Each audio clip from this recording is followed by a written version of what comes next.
What is going on, everybody? Welcome to episode 1 of After Ahsoka. I'm your host, Evil Sneaker. I am here with a special guest tonight, the Jedi Knights Watch, Graham himself. Graham, how are you doing tonight? I'm good. I'm happy it's Friday. I'm happy to be hanging out with all of you nerds for the second time this week, Yes. talking about Ahsoka, and Yes. looking forward to discussing some spoilers and what's happening in Yes. episode 1 and 2, and also maybe learn a thing or two from the nerd himself, From Evil me? Sneaker. Might learn a thing or two. We'll see. We'll see.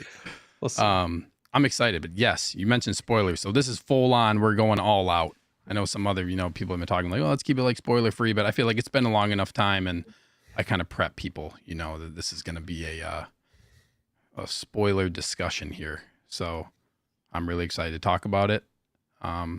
Really excited to hear your take. We're going to talk about some things, before we get into it, but let's address the chat here real quick. We got some peeps in here. We got good old Spotchka always supporting. Danny, what is up, dude? Grab your popcorn. Yes. Popcorn sounds good right now. We got Collector Joey in the house soon. Yep. Soon as in now. We're starting. Joseph. You know I'm always 5 minutes late. Yeah. Hey, all you Star Wars nerds. Yep, let's go. Sup, nerds? Is everybody just going to keep saying nerds? Nerd. Cage is in the house. What is up, dude? Oh, we got Brick. Another What's up, member Brick? of the Wolf Pack. Brick Artemis. I want a lot of hottie talk. Okay. Yeah. Some guys in the house. What is up, dude? What is up, my favorite peoples? Happy you're here, man. Thank you for tuning in. Ryan McCarthy's in the house. Hola, peeps. Hola to you, sir. Yep, we'll be starting at 8:35. Thanks, Graham. Finally. Yes. And then we have Action in the box What from is going all the on? way from Brazil. Yeah. Always appreciate him tuning into the channel, checking our stuff out. We've been talking a little bit. Might be getting him on for an episode of the Collector Tour, actually. That'd be cool. We will see. We've been chatting a little bit. So, yes. Thank you all for tuning in. Mike Litteris is going to be joining us probably closer to 9. I like how we always have to have a pause. Pause. Gotta have that pause, otherwise. Gotta have that pause. Don't worry. He is going to be joining us at around 9 Central. He had a shift in his work schedule, so which he said this is like the first time it happened to him in like 4 years. Of course, it falls on this Friday, so he's going to be joining us shortly after. So we'll add him in once he gets here. With that being said, Graham, I just want to say thank you for coming over today. You came over to my house. So I know. I'm looking at your background. I'm like, man, I feel like I was just there. Saw this. My dogs came down in the basement and they were just like sniffing the carpet like crazy over here. You have a dog, don't you? I do, but I also left my mark on your little display there too. I was like, yeah, you sent it. You sent it in my basement. I'm like, these figures are mine now. These figures are mine. No, it's cool. I was in the area. I wanted to see, where you're set up, and I think it looks really good, really classy with those Maju cases and those risers that you had built. They're only like 4 inches, but really makes all the difference. Just raising those puppies up just a little bit more, and you can kind of look up at that high shelf, but then you're not looking so far down on the bottom. So really easy thing to do. I'm going to do it to mine eventually here because I got a few inches that I can go up yet. So just got to take the time to do it. But yeah, it's coming along good, man. I'm jealous of all the Star Wars figures that you have. So, was there anything that caught your eye when you were here, like that you're considering, like maybe one might want to pick one of those up? I know you were talking about a couple things. Yeah, I mean, we talked on my channel the other night about the local comic book store that had all those figures, and I went there yesterday, and I picked up R2 from The Force Awakens, super cheap, and then I was able to get the Sand Trooper, and I chose the Sand Trooper over Mando Luke Deluxe, and I was going back and forth, and the guy was even trying to talk me into Mando Luke. He's like, "Oh, Luke's great," and it was funny too because when people that don't own hot toys are trying to sell you a hot toy, and you're like, "Yeah, look at this awesome box, and it actually slides out this way, and these types come with a lot of extra stuff, and you get the droid here." I'm like, "It's a Dark Trooper," but so I'm just like, "Yeah," I'm like, "I know," but thanks, Dark Trooper. But I just had to go with the original trilogy, and the Sand Trooper is just harder to find. and I know I'll be able to get that Luke soon. So, and it might even be that exact Luke. I might be going back next week or something. So who knows? Yeah, but I think it was a good choice. So going back to your question, the Death Trooper Specialist, they have that. So when I saw it in your collection, I was kind of eyeing that up and be like, ooh, that would look pretty cool in my collection too. The other thing Great that figure. caught my eye was, well, the Snow Troopers in the box though. But those would be really cool to have. I know D'Lo has those, and everybody's jealous of that, and I know he knows that, so he's definitely never going to let those things go. But can't. No, I just your Darth Maul looked great on the speeder. I recently got the DX-16, so definitely don't need another one. But trying to think, I'm very jealous of your Han and Luke Stormtroopers, but they weren't out yet. But Saving the you got best a lot for of last. troopers, man. You got a lot of troopers. Lot of troopers. I have 3. Oh my gosh. I don't even know how many I have, but it's a lot. Yeah, you saw it. Yeah. That Rogue One case is crazy looking right now, but yeah, and then K2SO I think was the other one, and Jyn Erso. I wouldn't mind just adding those 2, I think, from Rogue One, but I don't want to go crazy with the line. Yeah. So, but I can't justify, I think, spending the kind of money for those when it's more of like a want as opposed to necessity. Like, Yeah. not saying any of these are really necessary, but for me, it would be original trilogy. That would be kind of like the necessary pieces. So nice, dude. Yeah. Yeah. Yeah, it was cool having you. It's nice getting and I was thinking when I was there at Freak Toys, I'm like, I don't think I've ever seen so many Star Wars in one place. And then I was like, oh wait, but I have been to Sneaker's house once, so it's close. It's definitely close. I think I have around 70. So I think somebody traded in 75. Yeah, I think I have around over 70. So I've probably seen the most Hot Toys in one place at your house, because they had like sideshow statues and they had sideshow figures. So if you're just counting Hot Toys Star Wars, then you take the cake. So there you go. Yeah, man. Nice.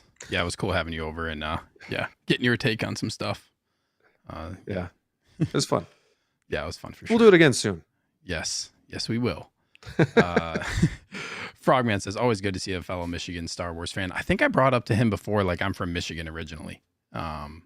Which, yes, he's in. I remember. I'm not going to say it on stream because I don't want to tell his business, but I know he lived close to where I grew up.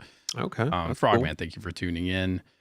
D'Lo is in the house. Oh, hey, Evil Sneaker. Are you gonna say hi to Graham too? Or hey, D'Lo, what's up, dude? I'm to support you, so it's fine. Oh, okay, all right, D'Lo, thanks for being here, bro. I sent D'Lo my Rogue One display. He appreciated it because I know how much he loves Rogue One so much that he's trying to unload it. Yeah, he's on.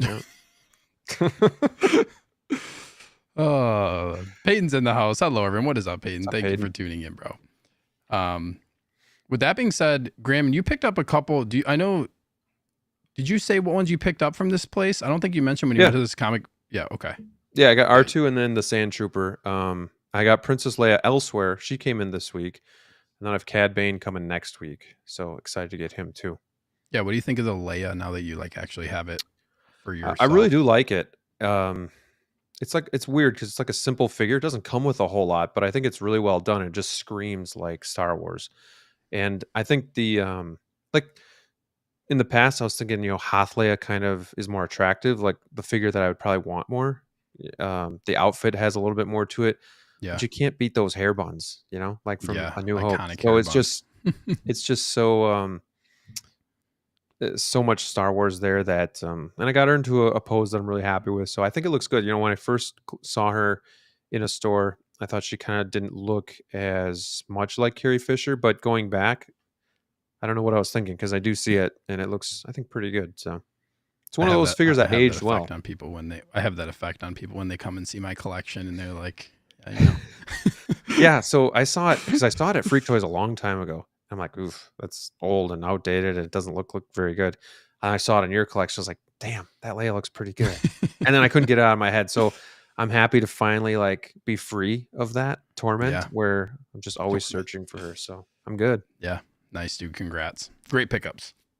Very cool pickups. It's a good week. Frogman says, I grew up in Pontiac. I currently live in California. Okay. Yeah. Oh, that's a big change, Michigan to California. Yeah. That's wild. That being said, let's get into some Ahsoka talk. What we're here for, what we are here for tonight. Chat, feel free to give your thoughts as we go along here with Ahsoka. I'm probably going to pull a lot of stuff from chat, your guys' thoughts about the episodes, and anything you have to share about your experience with the episodes, what you thought as well. Before we get into it, Graham, can you just give me in the chat a little bit of background here as far as what content you've consumed in Star Wars overall, and then what's your favorite that you've seen?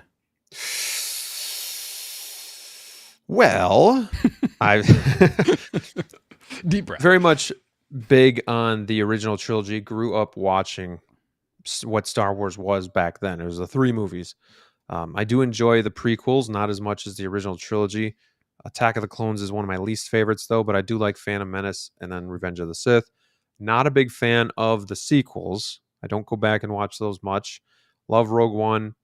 I do enjoy the series for the most part. I think Star Wars has been hit or miss when it comes to live action series. So if we're talking about Book of Boba Fett, average, but enjoyable spots. Mando, I like a lot. Season 3 left a lot to be desired. And what else was there? Obi-Wan. I thought that was really good, except for maybe one kind of pooper of an episode. So I thought that was overall really good too. Really good moments in there. All of them have really, really good Star Wars moments. Now, when it comes to animated, that's where I kind of fall off a little bit. Like, I've really tried to watch Clone Wars, and I've bounced around a bit and watched the last season, and then I've just bounced and watched like the highlighted episodes. I tried watching it at the beginning, and I know people have said it starts slow, and you kind of got to really stick with it. Yeah, I just couldn't. So I've bounced around with that. Same thing with Rebels. I've seen a few of the episodes, and I know a little bit of the backstories of some of the characters, mainly obviously Ahsoka, and some about Ezra and Thrawn as well. So I know about them, but I haven't seen all of the animated. Same thing with Bad Batch too. I watched a few of the first episodes, and it just kind of lost me. I don't know what it is about those episodes. If it's the fact that maybe subconsciously they're animated and I just can't get into it, or if it's so much kind of happening, or I just didn't know what was happening. Like, where exactly does this fit into the timeline, and where is it taking place? And there's so much happening. Like Clone Wars, I feel like they were in the middle of the war, the Clone Wars, obviously, and it was just a lot to take in. And maybe I was overwhelmed, and then I just kind of like puttered out. But I know it's really highly regarded, and I know the last season of Clone Wars was great too, and because it picked up pretty much where Revenge of the Sith was, so I think I could kind of relate to it. Yeah, and it was really good. So that last season was so good. Yeah, that's a good breakdown for sure. Yeah, so I've consumed most of it, but I'm kind of hit or miss on the animated, to be fair. There's a lot of good, like, there's ways you can watch animated too, where you hit on like main story arcs that I would consider like more important than some of it, because there's a lot of like filler episodes, if you will. Did you watch, when you'd watch Clone Wars, when you started watching some of it, like, did you just watch it? Like, did you try to watch it like in order on Disney Plus app, or did you try and watch it in order that way, or did you like look up the order to watch it? I just watched it in order, season 1, episode 1. So what you should do, this is for all the people in the chat too who haven't seen Clone Wars, there's a chronological order to watch it, but you have to go on Google and type in Clone Wars chronological order, and it'll bounce you around the episodes. Like, it'll be like season 3, episode 2, season 4, episodes 4, 5, 6. It'll bounce you around, but it puts it in a cohesive order on the app. Like on Disney Plus, they're all out of whack. So like it just bounced. That's what, when you said, that's why I've asked that question. Cause when you said you haven't seen, or when you said like you were getting confused about the timeline because it just jumps around everywhere. If you do that, you don't get like a cohesive arc, because there's a lot of like 2-3 episode arcs that are like right in order without it bouncing around. So if you ever revisit it, that would be the way to do it. That's good to know. Yes, that'd be the way to do it. Rebels is just a straight watch through. Rebels is normal. I got to give Rebels a watch. I know Brick started watching Rebels and he really enjoys it. Yeah. He's not all the way through. I've definitely seen. I actually started that one, and then I've bounced around with like Obi-Wan and Maul, Ezra and Maul, Ahsoka and Vader. I bounced around to hit the highlights, but I got to give it a shot again. The other problem is this: my free time is right now when everybody goes to bed. So I try to watch this stuff at night, and I'm falling asleep, and it's harder to pay attention. So And need to it's a find a lot. different time to Yeah. consume some of this stuff. It's a lot of content. Like Clone Wars Right. is like 40 plus. I forget. I like added it up one time with how many episodes there are, but it's like over 40 hours, I'm pretty sure. It's a Yeah. lot. Rebels is long too, but it's worth it if you can end up like actually spending the time to watch it. If you're gonna watch it like for the sake of watching Ahsoka and like wanting to know more, I would probably just go like start with Rebels. Sure. Like Clone Wars gives a good backstory into us. Like obviously, like that's the beginning of when you meet Ahsoka and stuff. But Ahsoka, the show, is basically Rebels season 5. It's like It feels a it's lot like another Rebels, yeah, like a yes, continuation. I yes, think maybe D'Lo said that the other night too. Like, it feels like they're like Filoni just kind of wanted to finish his story, and this is kind of his opportunity yep, with Ahsoka.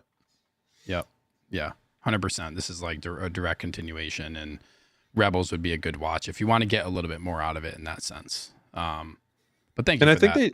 I think they No, did go a ahead. good job. Not to jump right in, No, go ahead. but I think they did a good job continuing the story, but then also filling in people who aren't familiar with Rebels, because like you got to know there's a lot of Star Wars fans that don't watch animated just because it's animated. They're just kind of, I don't want to say above it, but A lot of it's people don't like it. yeah, it's just it's not their cup of tea maybe, or they just, I want to say look down on it, but animated, cartoony kind of Yeah, goes hand in hand. So they're probably not familiar with it. So I think it's good to keep those viewers that are more like me, I guess, when it comes to like original trilogy and the sequels or prequels and whatnot. yeah. I think So too, like a big thing is like with Darth Maul. Like if you've never watched, it's word's gotten around that Darth Maul ended up surviving, obviously. yeah. After Phantom Menace, like that was word got around, but like his arc is also just crazy good. It's insane the way that Darth Maul like, and it's all the way through like into Rebels. Like he goes Clone Wars into Rebels. Like he has a lot of backstory. A lot Well, of some of really the cool. best Star Wars characters have come from Clone Wars or Rebels. Yeah, Like, yeah. I mean, Ahsoka, I know It's a really good point. she was not liked when she was first like brought into the show, but now she is like a fan favorite. Darth Yep. Maul, we didn't know anything about him in Phantom Menace, and then they they created this whole storyline for him and whatnot. And it's kind of funny how they're like, damn, people liked him in Phantom Menace. Like, how do we bring him back to life? And just kind of the backstory that they came up with to do that. But Give him spider you know, legs. yeah, like Thrawn. There's all these characters that have come from this, and now they're finally making them into live action. So I think Yep. that's Yep. really good for those people that did watch those TV series. Yep. Get to see it. Yeah, 100%. We got a couple of people in the chat here who had said, yeah, Daniel's in here. What up, Daniel? I finished Clone Wars like a month ago. I'm glad I gave it a chance. Yeah, Titer. What's up, Titer? Never watched any of the animation until I had my daughter.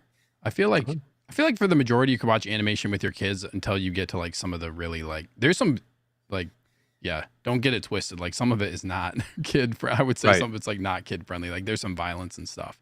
That's a good point. Titer's got a good point. I see Brick saying that too. Like, I know my oldest likes Ahsoka, so maybe in an animated form, she'd like it even more. And then, yeah, we could watch together. So that might be something yeah. And Clone Wars is fun. Like, sleeve. there's a lot of episodes that I feel like appeal to kids too. Like a lot of the filler, just type like I fun think adventure that's episodes.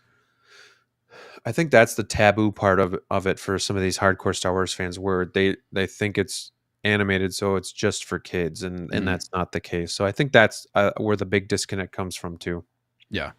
Yeah, there's a lot of debate in the community about that too. We kind of I brought that up to you earlier about like what's for kids and like what is like the animation stuff kind of appeal, like how are they making it appeal to everybody, right? Right. Yeah, Titer says there's some dark episodes. There's some dark episodes, especially some of the Darth Maul episodes are yeah. But even like Mando too, like Mandalorian, you get so much backstory on the dark saber and Bo-Katan and Mandalore and like Obi-Wan, obviously, like I've talked about, he's my favorite Star Wars character. He has just an incredible arc throughout Clone Wars going into Rebels. Like it's just so good. Anyways, I'm sure I'll talk more about why you should watch the animated stuff, but it's fine. I think, like you said, it's good that going into the episodes, you watched them and you felt like even though you don't know everything about these characters, that you felt like it was intriguing and you enjoyed the episodes.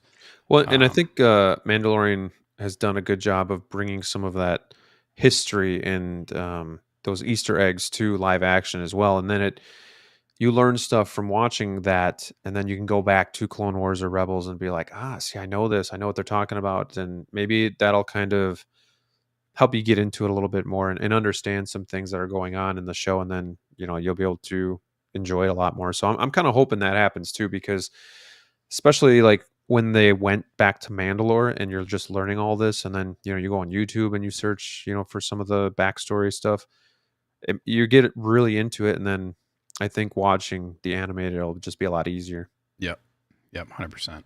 I agree. With that being said, I'm going to let you go for this first question. I guess this first topic here, getting into the show, like the Ahsoka show. What are your impressions? Maybe give me your impressions on the first couple episodes here, what you thought. You don't have to get into crazy detail, but just kind of your general thoughts and impressions. We're going to talk about some other things, kind of least favorite parts and stuff like that, and just kind of talk about some characters and things like that in different parts of the episodes. But yeah, maybe give your impressions, and then what's your overall rating, maybe like out of 10 rating here on the show. Yeah, overall my impressions were that it was solid. I really like the feel of it. It doesn't feel goofy like Book of Boba at points. It feels like Rebels, like very. There's not a lot of action. I'm not saying that Rebels doesn't have action or anything, but it felt very like grounded. Yeah, and we're having conversations to work out certain storylines and figure things out right now. They're kind of building up to the story. So it was a little, I don't want to say slow, but it kind of was a little slow, and it wasn't boring, but at the same time it wasn't over the top exciting. I thought Rosario Dawson does an awesome job with Ahsoka, but I thought she was a little, somebody said it in my chat the other night, a little flat. Like, and I know she's very mature and she's the leader and whatnot, but I don't know. Just, you'd like her to steal the show since it's her show. Mm-hmm. And I felt like, we focused on the Sith and obviously Sabine and whatnot. So I thought the cinematic feel was amazing. It felt rich, dark, sharp. Couldn't tell they used a lot of CGI. It just looked very polished. I really like the soundtrack too, the mood music in there, not anything over the top, just kind of really brings you into the show. So, I really enjoyed that, and I want to watch it again. And I've only watched both episodes once. I haven't had time to go back and rewatch. I think I would really enjoy it a lot more going into it and watching again. So might do that this weekend, because while I say it wasn't the most like thrilling, it has me thinking about it and has me thinking about what's going to happen next, and what's the plan to find Ezra and Thrawn and all this stuff. So I hope it doesn't take until the end of the season for that to happen. Like, it could, because that seems like that's the main plot, is finding them. So it could very well take till the end. So who knows? But overall, I think I would give it an 8 out of 10. I think it was very solid. I don't think it was perfect, but I do think if it keeps going this route, I think it's going to be really good. And I just don't want to see like things that they've really just slipped on in the past, and mainly it's storyline where the story gets sloppy or the direction gets sloppy, and we don't know what we need to do with Mandalorian anymore. Like, you only had a plan for 2 seasons. Like, and this is a mini series, so I don't think they're doing more than just the one season, but I don't know. They haven't really said. So I'm sure if it does well, they'll figure that out and probably do more. And we know like it's going to culminate into like this movie that Filoni's going to end up doing to bring all of those, like the Mandoverse together, bring all these things together. But even with Book of Boba, it was goofy, and it was in spots, and I didn't like that. And they made him look like a boob, like he was like always outshined by Fennec. And I just hope Ahsoka, it's called Ahsoka, so I just hope Sabine or somebody else doesn't steal the show all the time from her. But we'll see. I see Mike just got here. See him. I'm gonna pull him up. Give me a second here. Bear with me, you guys, while I pull him up in here. I see him. Let's transition him over. Hey, there he is. Hold on, Mike. Mike, are you there? I'm here. Can you hear me? Hey, yes. We got Can hear you this time. We got you, man. Welcome in. Thank you. Thank you for coming in. Oh, thank you. Good to see you, man. Yeah. You guys good as timing. well. Perfect timing. I was I don't want to say I was speeding, but I was definitely encouraged to get here as soon as possible. And I was listening to you guys the entire time in the car. Awesome. So I'm kind of all caught up, but it's such an that. honor to be on your program, to speak with thanks, both man. of you. Graham, good obviously, to meet you. I'm a big fan of yours as well. And I love having you in the chats and as part of the community. So it's good to finally talk face to face. Yeah, I agree. Thanks, buddy. I'm just going to be enjoying this. Wrong show, but right universe, I guess. That's right. Give me 1 second here. I see you got some figures up there. Yeah, so these are. I used to have 4 DTOFs set up, and then I moved to another apartment. Just threw these up. This is mostly just so I can have somewhere to look at some figures. Enjoy a little bit of it. Enjoy a little bit of it, so it's not all in a closet. So I get what you guys got going on. How many figures do you have total? My last count was, I think, 49, 50. I'm about 50. Yeah. And you got... Actually, I'm like 52 now because I got Cad Bane. I got like three figures in the last week. Cad Bane, Dooku, and Dark Side Anakin. You had a better week than me. Yeah, man. I did not hear, Graham. Did you end up getting Anakin Artisan or no? No, I missed out. Okay. I waited, got in, and then they booted me back out and had to wait for like 5,000 people ahead of me. So I didn't get booted, but I just got a crappy number to start. So I didn't get it either. But Mr. Sneaker was the lucky winner. Anakin's coming. I got my Wonder Woman coming, so I lucked out on that one. I'm excited to I want to see that one in person. I'm gonna have to come check that one out when you get it. I guess if you keep it long enough, Graham. I don't know. I think I'm gonna keep that one. I want to see it in person because it looks good. It does. Really good. It looks better than I thought. I'm glad. It gives me high hopes for the future of this Rooted Hair stuff. So yeah, awesome, man. Well, Mike, thank you so much for coming onto the show, man. It'd be fun. And Mike, I know I asked Graham kind of what he's consumed from the Star Wars standpoint as far as all the content goes. You've seen everything, right? Yes. Yep. All the animated stuff. You've seen Bad Batch too? I love the Bad Batch. So the only animated, I think maybe the only thing I haven't seen, not counting all of the books and all of the comics now in the current canon, I'm not fully on board with all of them. Have read some. Me neither. But if we're just talking like as far as TV and movies, the only thing I haven't seen, I think, is Vision Season 2. I haven't seen that yet.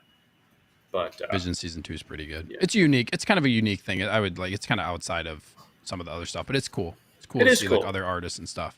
I agree. Yep. Different cultural takes on it too. Yep. I just want to address a couple of comments in the chat here. Cage is saying something about the show felt slower paced, different than Kenobi, which felt rushed a lot of the time. Yeah, like I know a main complaint of a lot of these other shows was like people felt like they were too rushed. Like a lot, especially these like limited series, like they were just all the episodes were too rushed and they weren't hitting plot points right away. I feel like this first couple episodes was slower pace and like it was intentional with what they were planning to do. I'll talk a little bit more about that. Yeah, I have something to say about that too when we get to it. Yeah. Oh yeah, we're gonna get into it. Zio's in the house. What is up, dude? He came on Collector Tour last week. A really good episode with him. You guys can go check that out if you haven't seen it. But the show is definitely crispy when it comes to visuals. Yes, it looks really, really good. Peyton says Balin in the hallway scene was similar to Vader in Rogue One. Yeah, there's a lot of callbacks in this show. A lot of callbacks. Brick says, I thought there was plenty of action and excitement for the first 2 episodes. We're going to talk about it. With that being said, Mike, Graham just went through kind of his impressions and then gave his rating, like out of 10 rating. So I'm going to let you go next here as far as what were your impressions of the episode or of both the episodes, kind of your overall general thoughts, and then maybe put a rating on it for us here. Sure. So I have seen them both twice and definitely improved on a second viewing. I didn't dislike it the first time. I was confused by some of the choices. And so I bring baggage of having seen Rebels into this show. And I don't know if that's a good or a bad thing necessarily. Because it's I don't know if they know if it's a good thing or bad thing, right? Because I feel like Dave wants his season 5, but he also wants some freedom to make some different choices in live action, perhaps like in portraying these characters in a different light to a totally new audience. So how do you do that without not feeling like the audience will be lost? Let me back up and just say that I'll give it a 7. Um, but by the end of the 8 episodes, I might say it's a 10, right? So I'm just Right. judging it by these first 2. I'm not Yeah. judging the series. I'm just judging Yeah. the episode. And again, it I'm trying to ignore some of my preconceived assumptions about who these characters should be, because I think I have to accept, like, these can be slightly different. This could be more of an adaptation into a season 5. So, for example, and obviously this is like a totally spoiler heavy Oh yeah, we're conversation. talking about it all. You can Yeah. say whatever you want. Well, I'll just say 2 things because I know you have like a segment, like you have this. Yeah, we're kind gonna of talk about like partition kind of out. our favorite parts and like, you know, maybe least favorite things, and then we're gonna Okay. get into some character things too. And talk Okay. about that. So you can save some of that, I guess, if you want. Yeah, to, I'll but- save it then. I'll say I gave it a 7. I really Yeah. liked it. I'm really looking forward to where it's going, and I have high hopes for it. I love the tone so far. I think is great. Tone has been an Agree. issue for Boba Yeah, Fett and even 100%. Kenobi as well. And tone's tough. Like when you have Kenobi and you have a little girl in the show, the tone can sometimes be hindered a bit into catering to the fact we have a little kid on the show. We can't get too hardcore. Yeah. This show, I think, can go a little further, darker in tone, which it has so far. Yeah. Well, that's one of my favorite parts of like Rogue One is when they took like a darker tone Absolutely. and it was more serious and like, you know, this is rebels against the Empire. This isn't like some fairy tale. This is like war, and it was Yeah. dark, and I really liked that. And you know, I thought the sequels really missed on that stuff too. Like very much kid friendly, family. It was almost like going from, if you're just looking at Disney, we started with what was Rogue One after Solo, or was Solo their first No, it attempt? was Rogue One. Rogue One was first. Rogue One was their first movie. Mhm. Now I know Evil Sneaker is probably not Rogue gonna. One was the second movie. Second? What was Yeah, before Rogue One? was first. Force Awakens, and then Oh yeah, yeah. Rogue One. Was it? Well, it felt like Yeah, Force Awakens, then Rogue One, and then yep. it felt like when Batman 89 and Batman Returns, and then they said, we want to do something different, family oriented, we want to change it up. And I know A Force Awakens came first, but it's like two separate things where from the same franchise, where it felt like Rogue One is like the Batman 89 and Batman Returns, and then we're going to change it up and do this new sequel trilogy that's just totally kid friendly. We're trying to grab the new audience and whatnot. And I just I like the realism part, and I think Ahsoka is going to be that for us. I think it's going to be a darker, edgier series, and I hope it sticks to that, because I thought Book of Boba could have been a little bit like that too, but they kind of got goofy and kind of made Boba Fett kind of weird. So Yeah, his character wasn't as serious as he should have been, right? Like thinking about what he did in the past, Right. like what his type of Right. character and like what he turned into was just a lot different. I feel like than what people expected, but Totally. I agree with what you guys are saying. Sorry, Mike, were you gonna say something? No, I was just going to say, I don't think I heard you guys mention Andor because, Andor, I haven't think, made had it a through great that yet. tone. Yeah. Yeah, but yeah, I've started it. I just haven't made it through yet. Oh, and dude, I agree. love That's Andor. If you I like love Rogue Andor. One, Graham, Definitely got the if you same like feel. Rogue One, you will absolutely love Andor. Yep. It's slow. Like the first 4, like once you there's I think I'm on an episode. 3. There's an episode that you'll hit where like it really goes crazy, and like Mhm. that, like there is an episode you're gonna be like, dang, okay, it was like really worth watching up Right. into this point. And you've probably Yep. gotten into some of that, like the plot, like the planning for that episode, but I It think gets- I'm only on episode 3, so I'm probably in the thick it's of that so slow good, part dude. right now. But yeah. First 4 episodes You are get- kind of like setting a lot of stuff up, and yeah, Sure. it gets really good. and that's and that's why I think Mike said the same thing. Like, we don't want to get too critical with this because they're kind of setting the table for what's Yep. going to happen in the show. So, and Brooke said he thought there was plenty of action and whatnot. I just thought it was a little slower Mm-hmm. than some things we've seen. But Yeah. again, I'm not going to take that too seriously because I Yeah. know they're just getting us going here. Yep. But do you guys think there's a lot of pressure on Filoni and Disney to like make yeah. this one work? Because Yeah. This is I think this is like they Like, if need this this. flops, They do they need not this make to hit. They need more this to hit. series, They already said they're going to slow down the amount of series they're making because they said like a cost initiative or whatever they're Right. doing. So they're already going to be slowing down. But for Star Wars, they need this to hit. Because the expectation I feel like that you hear, because a lot of people have been disappointed with some of the other shows, is like they need to change something or else is this like, people are not going to be happy. Right. I just want to say something about that. Yeah. What really scares me about that is I don't have a way in to recommend this show to normies. Like, I would never tell my brother who doesn't give a crap about Star Wars, like, you have to watch this show. It's sort of like season 5 of a cartoon that you don't care about. It's a unique show with in that Mando, case. I could say, hey, dude, you like Westerns. This is a space Western, and you don't have to know anything about Star Wars. Yeah. That's not this show. And not only that, even though Mando was behind a helmet, he was more interesting than Ahsoka's character is right now. I hate to say it. She is boring. I think if I were an outsider watching this, I would say, like, there's no charisma, there's no vulnerability, why isn't this show called Sabine? That's what I'm worried about. Yeah, like, are they going to do what they did with Boba? Like, I don't think so. Going to be? I don't think so. Kind of in the shadows of Fennec, I think I think you have to look at I guess I'll give my kind of take on the episode too, and I'll talk about this a little bit. I think you have to look at what got Ahsoka to this point and why she's acting the way that she is, and you can't really grasp that unless you've seen the other mediums of like what she has gone through. The opening scroll. We get the scroll at the opening of the show. We get an actual scroll, which wasn't bad. Kind of like Conan. Cool. I thought it was cool. I wish they would have done it in a way where it was like similar to the other like the movies and stuff though. Like made it like the crawl that was like this one's like different font and it just looked weird. It was like we want to be Star Wars, but we want to be our own. We want to be like a unique thing. The one thing like that Conan the Barbarian. Yeah, and the music too. It was cool. Yeah, I thought it was cool. I was like, oh, this is cool. Like, and you get a little background story, and it talks about. But one of the main things it says in there is former Jedi Knight. When you read that statement and you don't know what Ahsoka's been through, and you're just like, oh, she's a former Jedi Knight. Okay, when I look back at everything I've seen with Ahsoka, and you see, like all the stuff that she's been through. To me, the episodes showed she is the way she is because of what happened to her more so in the past, because she got burned really badly and left the Order. Like she got burned. I agree with you completely.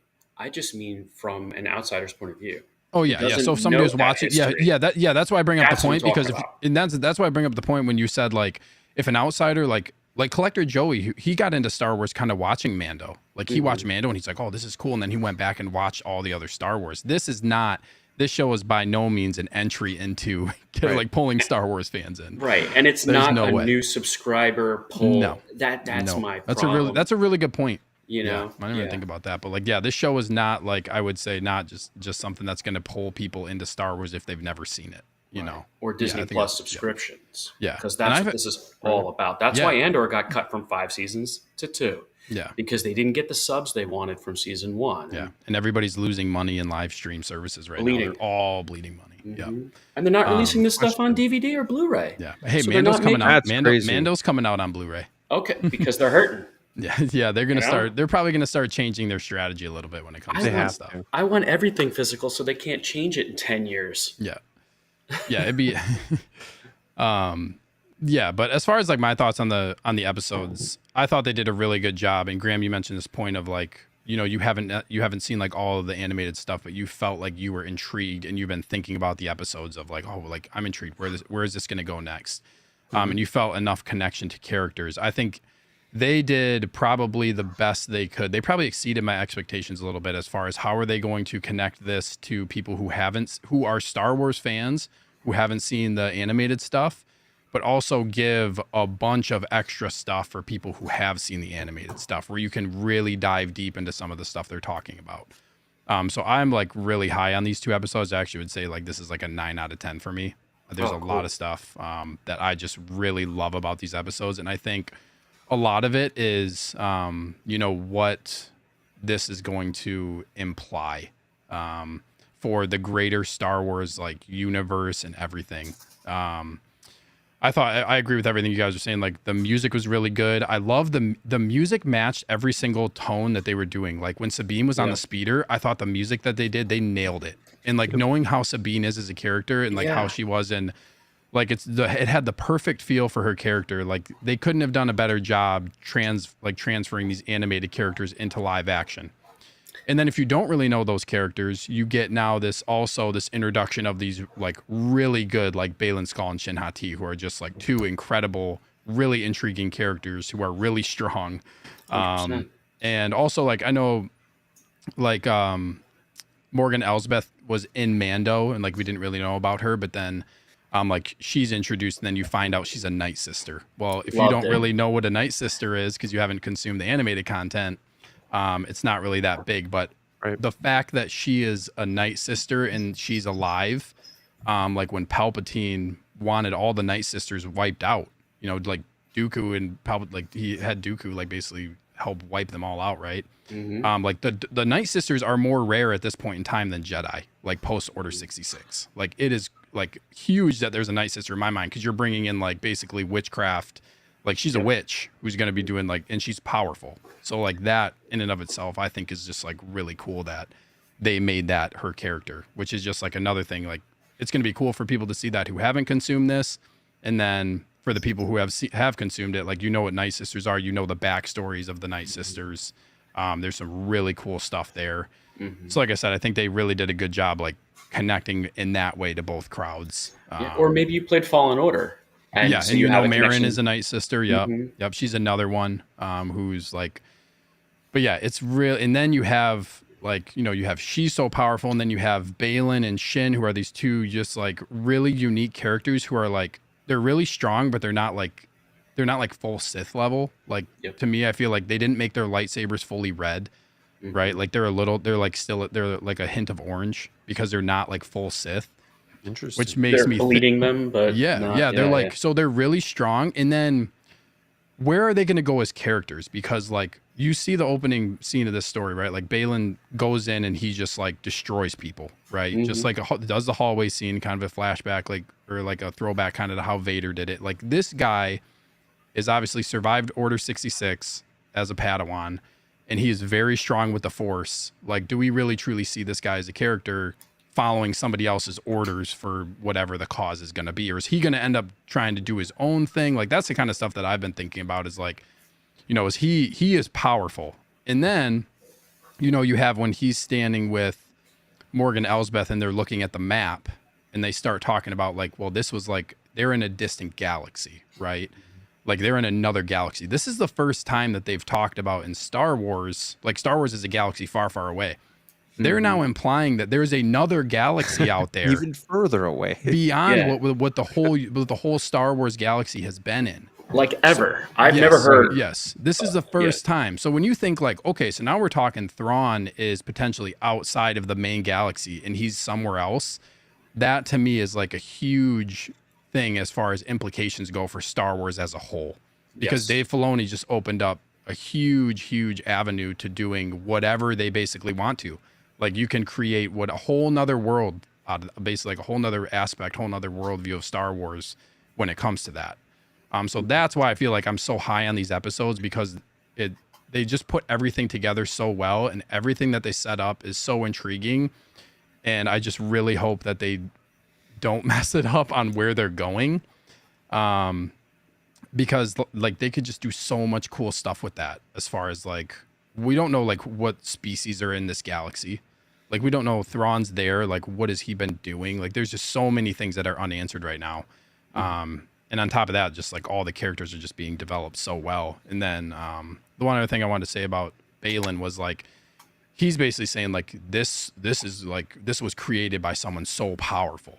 Like he's talking about how like in that, like where they put the map, like that, like kind of like rock area where they like view the map. He's talking about how like the people that like, this is so powerful. Well, he's so powerful. So like, who is he talking about that's like beyond his powers?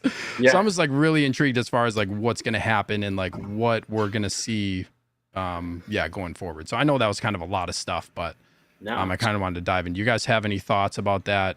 Maybe Graham, you want to give some of your thoughts on maybe some of the other details in the episode? You can go into maybe some of the stuff you liked about the episodes. Yeah, I mean, obviously, you know, I kind of touched upon it, just the feel of the series so far. I really like it's kind of what what I get into. It's not too goofy or over the top or anything like that.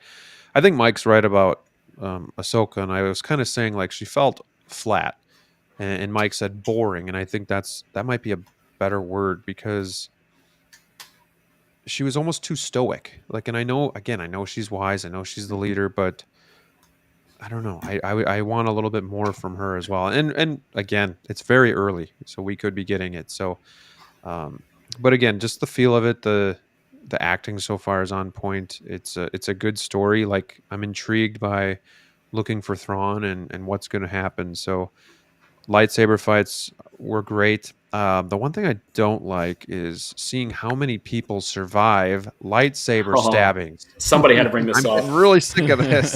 And I know it's Sabine, but it's like it's supposed to be a really powerful weapon. You get stabbed, you die. And I don't want to get too technical here, but if a lightsaber stabs through you and cauterizes your insides, like, isn't it going through like organs and stuff? Like, yeah. Thank you. Disney thinks human beings are just meat sacks, meat sacks with maybe some blood that we don't see. Right, and this is a common thing, right? We have now like Sabine, like Reva got hit with a lightsaber, she survives. Grand Inquisitor. Yep, Grand Inquisitor. At least twice. Like they're not making it so like they're just. Poor Anakin's like, what do I got to do to catch a break here? I'm losing limbs left and right. Yeah. Yes, and there were so many other solutions. How about you just force push Sabine into the wall? She gets knocked out. Yeah, right. Or slice her. You run away and give her a little abrasion. Slice. Let's lose an arm or so. A saber abrasion. Yeah, this has happened. Yeah, even like you turn around and you get her on the back, and it just kind of like cuts, like you know, like Kylo Ren got sliced up. Finn got sliced up the back, right? So, right. But and I know they want to make it probably. They probably want it to feel more like she might not make it, or going that extra mile, but it's like, come on, how many of these do we need? So I think that was like the one thing where I watched, I was like, oh, here we go. Like, and she's gonna live. She's gonna live. She's not dying from that. It neuters the coolest weapon in like film history. You know what I mean? It just totally neuters it. Stop nerfing it.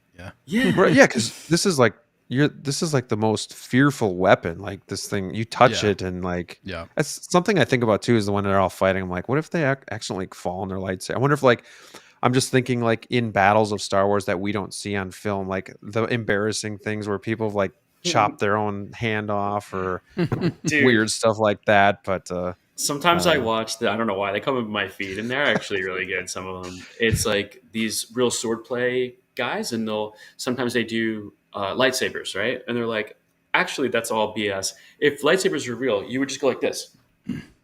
Right. You would not actually parry, all the things. They gotta make it you like just it's go like that, dramatic. and you win every fight.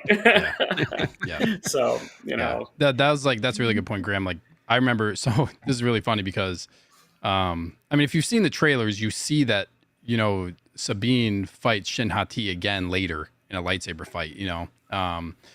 Literally, she walked out and she sees like Shin standing there, and my wife was watching this with me, and I was like, Sabine's about to get her ass beat. That's literally what I said. I was like, Sabine's done. She's gonna get destroyed right here.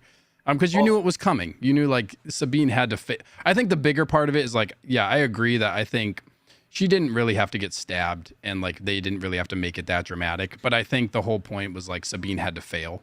Like Sabine had to fail in that moment, and then she had to lose the map. Like that was part of. I think like that for the plot, it makes sense that she got attacked but like the way they did it, it could have been different. But then she lost the map, and then basically Ahsoka's like, you've done enough. Like Ahsoka's pissed. You know what I mean? She's mad. So like I think maybe that's part of like the kind of stoic nature of Ahsoka right now, is like she's trying to probably figure out how to how she's going to navigate it. And she's like, we don't really know. That's one thing. We don't really know why she's reluctant to like have Sabine help her. That's something that we don't really know a ton about, which is another thing. Hopefully we get it would have been nice to have a flashback of like, a flashback of where were Ahsoka and Sabine? Where do we have this thing where they clashed and Ahsoka didn't really want Sabine, like where they had not like a falling out, but you know what I mean? And I just figured I missed that in Rebels, that they covered that in Rebels, but there's not a, they barely know each other in Rebels. Yeah. So like there's something that happened there between Ahsoka and Sabine where where basically Ahsoka said like, well, I left her. Well, we don't really like have a lot of information on that. You know what I mean? So that's a kind of an interesting part. So I feel like that's why Ahsoka's just like really calculated. But Mike, I agree. Like it's kind of boring. She's not really doing a lot, but it seems like she's just really calculated and not really saying much. And like, how is she going to navigate it without, and it's just not really So I just want to say something about boring, right? So I think that this character is being played very stoic, and it's not out of sync with everything we know up to this point. So I'm fine with that. But I think it's a combination of a stoic performance with really bizarre editing choices during dialogue scenes. So if you go back and watch these scenes, what happens in amateur film making, the reason it feels very stilted when characters are talking to each other is because there's no dialogue overlap before showing the person speaking. So very often in film, I'll say something, then you'll hear the next person speak, then it cuts to their face. In these two episodes, it's very bizarre. I've never seen this in professional productions before. Every single line spoken is first cut to the actor, they think, then they say their line. It's really strange. I'm gonna pay attention to that next time I watch it. Yeah. It was really strange, and it made the show feel slow unnecessarily. And I think a lot of people subconsciously are feeling that it's slow, and slow doesn't always mean bad. Slow with intensity, like Andor, is fascinating. I love slow stuff. Slow I burn. love a slow burn. I love to marinate in character. But I have a history as an actor, right? So I've been in a lot of theater productions and stuff like that. Not only has every director at some point that I've worked with during a dialogue scene, because every actor who doesn't really know what to do thinks, if my character just thinks for a moment and then says it, it's more dramatic. And every director goes, let's go, come on, even in dramatic, serious scenes, because actors want to include pregnant pauses. And if one actor starts doing it, it's infectious, and the rest of the crew does it. And when I went back and rewatched this episode, I go, they're all given information. This is not how human beings talk. None of us have talked like this. And we've all been thinking, and not one of us has paused between sentences or paused when asked a question. And if we do pause, we go, you know what? I think that's our pause. So I think that performance plus editing was what made it slow. The dialogue was like that. Like I feel like it was very there wasn't a lot of talking, but there's a lot of talking moments, if that makes sense. They weren't really saying a bunch to each other.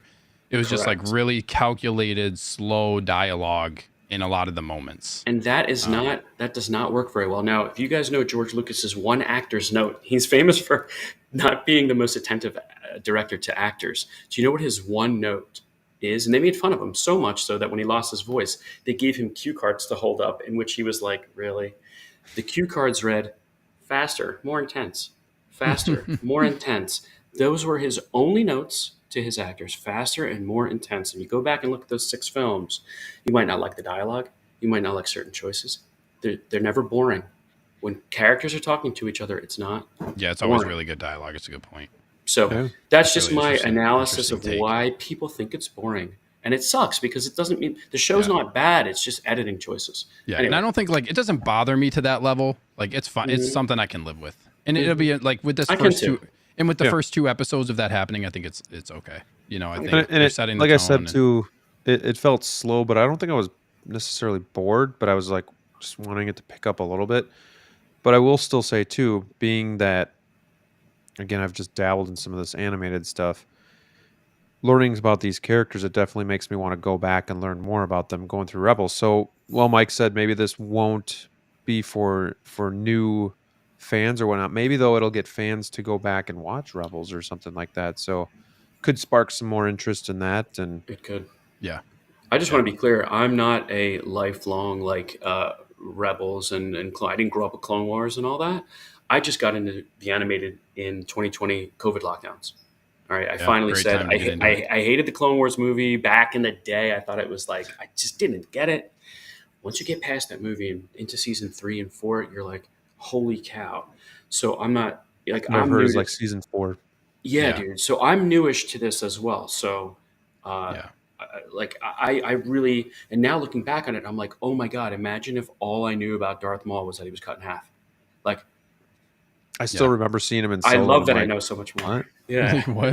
You're like, what? I don't understand what's going on here. Yeah. So and then I looked it up. I looked it up and I was just like, okay.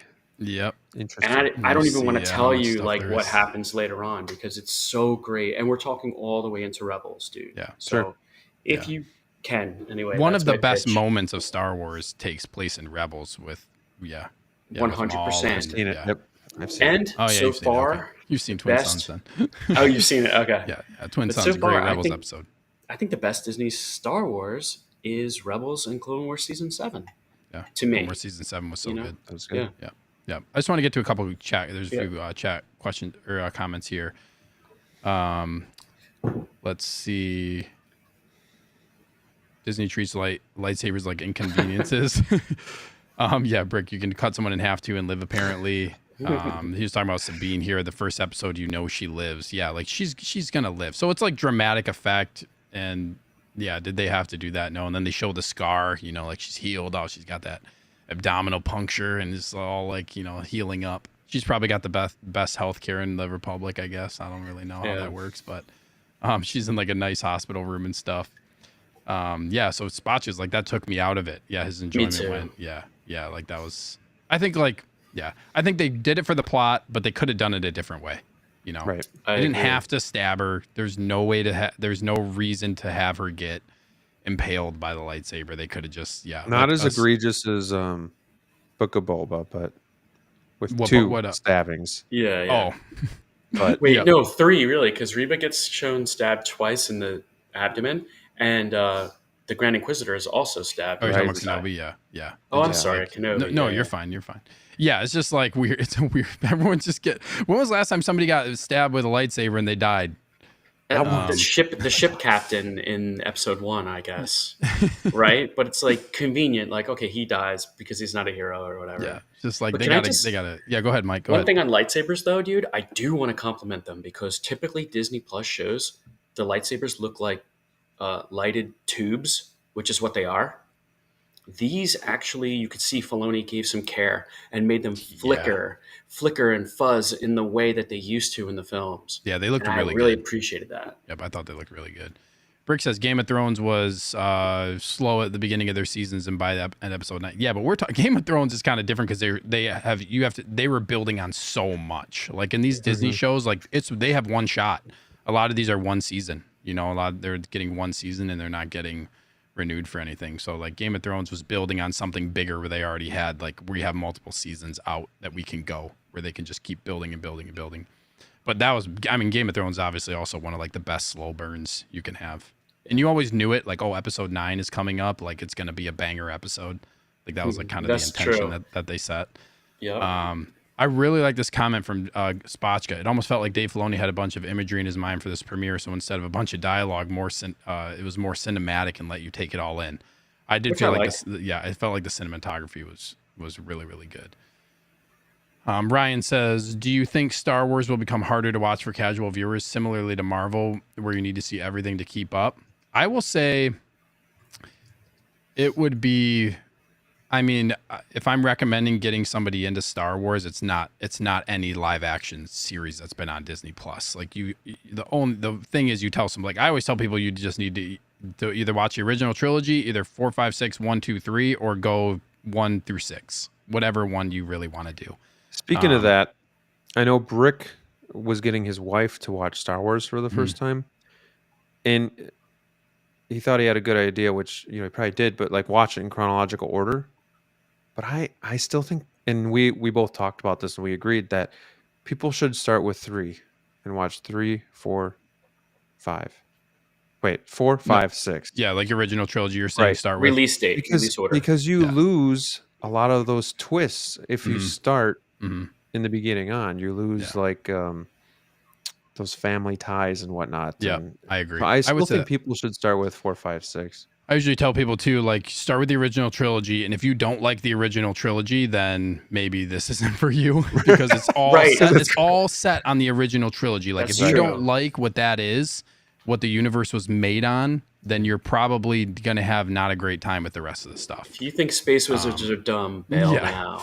Yeah. But I will say an interesting thing is, like, I'm pretty sure George Lucas said you should watch it 1 through 6. Yep. Yeah. He doesn't know what he's talking about. He's out of his mind. It's like sequential. I know. dude's They out of asked his him. mind. Who Who is is like that guy? sequential order. You just lose those Who is this guy? twists, though. Those amazing twists, though, that we Yeah. get. So So Yeah. I hate myself because I forget his name again, and this is the second time in a live stream I've forgotten his name. But he's incredible, and he voices Maul in animation. You're talking about Sam Witwer? Sam Witwer. Yeah. Sam Witwer. Have you heard Sam Witwer's recommendation?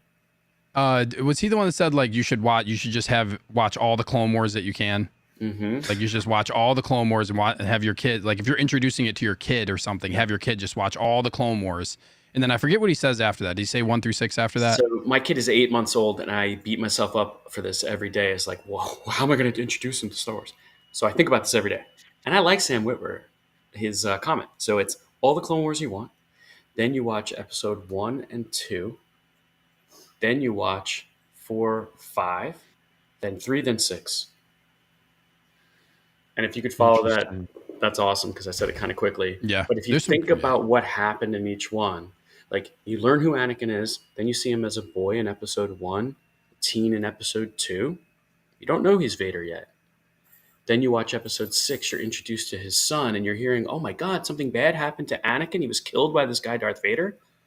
Then you find out in episode 5 that Darth Vader is Anakin. Oh my God. Then you go to episode 3, you see how he became Darth Vader. Then you go to episode 6 and you see the conclusion of the whole saga. Because episodes 7, 8, and 9 are fan fiction and you don't have to watch them. Yeah, if you can bounce around, that's a pretty good way to watch too. That's really cool. There's a lot of that's a really cool way to watch it. There's a lot of different. If you go online and type in like different ways to watch Star Wars, there are so many different like mashups and like just Machete Cut. Yeah, Machete Cut is one of them that's really wild. But like there's all these different cuts of stuff. But yeah, that's a good point. That is a really cool idea to watch it that way. I like it. Yeah. Yeah. Titer says it makes sense for a dark side user to use the dark side to survive serious injury. Brick says I'm saying slow burns can work for sure. Like Andor's the best slow burn Star Wars that happened. 100%. They're so good. Not to change the subject, but like the new Batman was I would say is considered a slow burn, and some people didn't like it, but I loved it. If you do it right, a slow burn is an amazing film or series. So definitely. 100%. And every character had an intensity to them. You need some intensity, drive. I like and that. I think that's what some of the writers are struggling with these days is actual storyline as opposed to action and whatnot. Like I don't need to be just blown away with action. I want really good story and plot lines and acting. So yeah, it doesn't bother me as long as the story is interesting. Yeah. Brick said I just knew I could suck my wife in by the love interest in the prequels. They do roll around in the meadow. It is quite sweet. Yeah. It sounds like we kind of all agree as far as like the lightsaber thing was an issue. Is there anything else you guys that kind of stuck out? We kind of talked about dialogue as well. Anything else stuck out that you guys didn't really like? I don't know. For me, I wasn't like totally on board with Sabine being a Force user. That even a minimal Force user, that kind of like rubbed me the wrong way a little bit. Yeah, they're kind of like implying that, right? Like, is that really gonna? You think that's gonna actually happen, where she's gonna have like some Force? I guess so. Wielding stuff. It bothered me that they were introducing that about Finn because it's like not everybody has to be a Force user. Yeah. You know, they want to argue like not all Force users have to be Skywalkers. It's like we know that that's been established for years. It's just a little strange that to introduce her to me. Anyway, I love her as a Mandalorian. I love her as a character I know. To make her a Force user this late in life and a Padawan, that whole thing is going to be very strange. A 30-something-year-old Padawan who barely has the Force, and yet Luke was too old and Anakin was considered too old. It's just a little strange, but we have to rebuild the Order somehow, right? So we're stuck in this situation where Luke is out there failing with Grogu. So I guess we'll take what we can get at this point. Yeah. But as far as other issues, no, I mean, like I'm intrigued with the other characters, like you said, man. So it's funny. Some people took issue with the punk rock song when she's riding on the bike. Yeah, I loved it. It was it was what that's Sabine's character. Yeah, I thought it was cool. Yeah, we've had jazz. We've had other kinds of things in universe. Yeah, and I liked the moment with Sabine. It was also in the trailer. They make it seem like she's like running away from like an enemy of some sort, right? Mm-hmm. No, she's just leaving. She's leaving. I like this too of the fact like she's leaving Lothal because they're celebrating. I think they're celebrating like the anniversary of everything. Like, but she's leaving because this is a time when her basically best friend sacrificed himself for this to happen. right? So she's dipping out. So it's like two separate, one celebration, and she's like, reminiscing and thinking about Ezra. So she's obviously leaving, and then the ships chase her or whatever. But I thought that was kind of cool. And then she goes back, and then, she goes back into that little like that room. That has like a lot of just really cool stuff. We see like the scout trooper helmet, and then we see her helmet. I thought like there's some cool callbacks there. I did too. Yeah. Do you want to go through the episode? Like, what do you want to do next? Sorry, I keep talking. No, that's fine. I think like we kind of bounced around as far as like as far as that goes. I got a question for you guys though before you go on to the next thing. For sure. Not to sound ignorant here, but was Ahsoka ever a true Jedi? I thought she was just a Padawan. No. So this is like she was in the Jedi, according to Filoni, like how he says, like she's a former Jedi Knight because she was in the Order, and then now like she left. Yeah.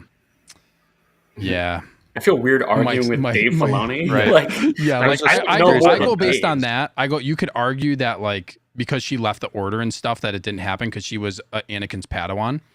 But according to that, like he's saying she's a former Jedi Knight, Right. But there's some debate about that. Is she a Jedi? And like people would be like, well, Ahsoka's a gray Jedi, which is not a thing that has been established.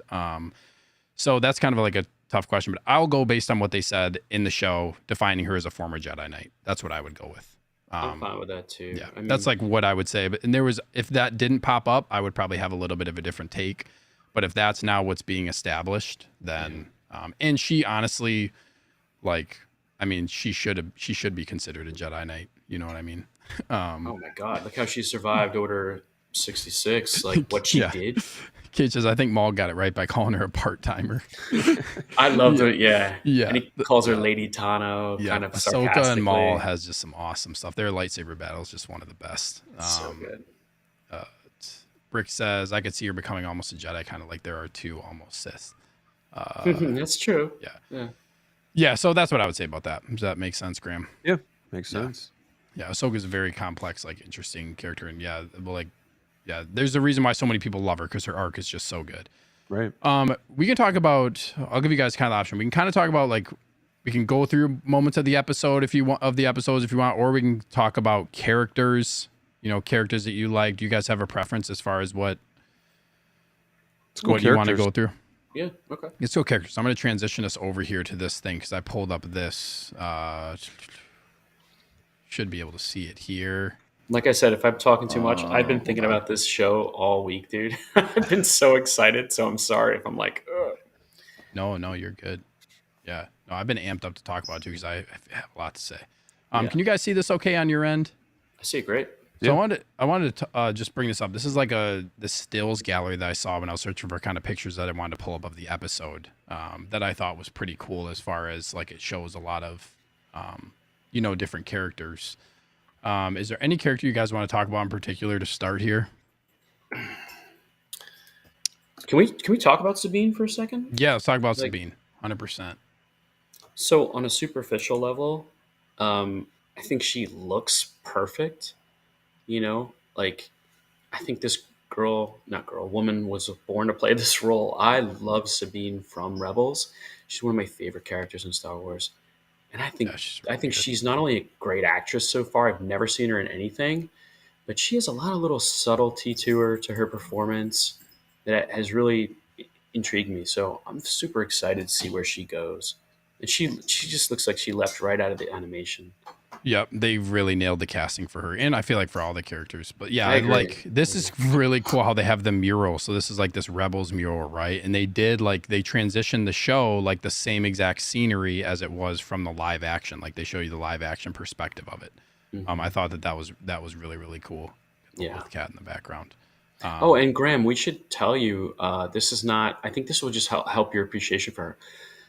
She is a Darksaber wielder. And like she was trained by a Jedi master in how to use a lightsaber. Yeah. Okay. So she at one point wielded like she was like possessed the Darksaber. Yeah. Yeah. Oh yeah, because she's the one that gave it to Bo-Katan, right? Originally. Exactly. Yeah. Yeah. So she like had it. She's like Sabine's a badass. So like that's why I think she tried to challenge Shin Hati even though she got destroyed. Like she can Like she knows how to wield a lightsaber and like she's trained, but which again I would say, well, if Shin Hati is that powerful, like what's going to happen with those characters? You know what I mean? Do you guys have thoughts on them? I kind of want to talk about them next year. Like that's Balin, I kind of brought up like Balin and Shin. Out to me. Yeah, they kind of, Graham, you have thoughts on like these two characters here? Yeah, just interesting characters, especially Shin. I mean, I thought they both did really, really good. I'm curious to see again kind of what their ultimate motive is. Are they just like, grand followers of Thrawn, or do they have something up their sleeves? What is going to be their kind of arc going into the series? But Shin Hati I thought was pretty cool. And I did you guys know that D'Lo pointed this out to me, but this was the first ever lightsaber duel between two females. I did not think about it, but yeah, that's true.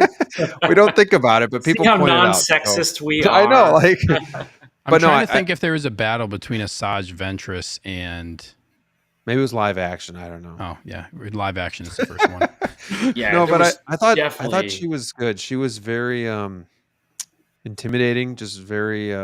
I mean, you could see the look in her eyes there. Like she kind of reminded me of like Scarlett the movie, Johansson. The Girl with the Dragon Tattoo, just like that, almost like have that look, grunge or goth look to her. But yeah, very mysterious characters. I'm interested to know more about them and what their motives are. And I thought they did a really good job in these 2 episodes. And the lightsaber fights were cool too. Do you have thoughts, Graham, on like who she might be? Like, I don't, because we're kind of venturing into something that I don't have a whole lot of backstory or knowledge of. Yeah. So to me, like you guys are pointing out things that I didn't even think about. And now I'm just like, oh yeah, that makes sense. Like what you're seeing. And I'm just kind of watching it with fresh eyes and seeing where it takes me, where you guys are finding all of these little Easter eggs and stuff. So yeah, like you can see the lightsaber. It's a different color. It's not pure red. Yeah. Like they definitely like did not make it pure red. I think so. Like Balin was a survivor of Order 66, right? So, and he's obviously a lot older than her. So is she his daughter? Yeah, it almost seemed like a father figure type, but maybe it seems like she might be his daughter. Like that's would be my guess that potentially she's his daughter. And she's got the Padawan braid too. I think it was just so cool. It was so cool. Yeah, but that would be like. See, I'm sorry. Go ahead. No, go ahead. No, I was just saying. Did you see the meme where this is like the same area that Luke Skywalker walked down? I saw it today. Like it's the same spot where Luke was, where they were here in the. It was I think it was Return of the Jedi when he comes down. They're planning the Endor plot. Oh, you're talking about like when they're like in this scene, or you're talking about like when they're talking about things? Maybe it was when they're talking. I just saw something where they're like subtle things that I would never have guessed, but they like how they had get, two different backdrops, from Ahsoka to Return of the Jedi as well. So they're kind of like playing off of that as well. There's a lot of that which I appreciated. Yeah. One of the things I thought about, like when they're getting another thing, we're going back to like the beginning of the episode when they were like they have an old code that checks out. That's kind of like how Han Solo had an old code that checked out. Like they did a lot of those subtleties, which I always appreciate that stuff. I always love that stuff. And then the guy's like, "Oh, they're Jedi," and he's just like, "You don't know these dudes or these whoever they're. They obviously it's a male and female, but like you don't know these people, and you're just letting them on. That you're just gonna let them on, and they're claiming to be powerful people. Like they could call them out on it. Yeah, and then call them out and say you can have them arrested, and also this is when I say." Like Balin Skull is a really powerful dude, but he shows restraint in that moment. What would Darth Vader have done in that moment? Totally, you know what I mean? Yeah. Like in that, that's why I say like, does he have some good in him? Like, I think he does. And like how he makes the comment too, like, for Ahsoka, he mentions, he's like, it's sad that, there's really like, if she gets killed, there's not a lot of her type left. Like he's making these comments about how like he has some like maybe potentially like inner conflict of, what he thinks as far as that stuff goes, because he was once that. So I wonder if he's going to end up turning potentially, and what's going to happen with him. These are the two that I'm really, intrigued by. I think this was just a great addition to the show. Kind of unexpected as far as that goes. And it's too bad that obviously the actor Ray passed Stevenson. away. Yeah. Because we don't know what they're gonna do with the character, but it's almost like what could have been too.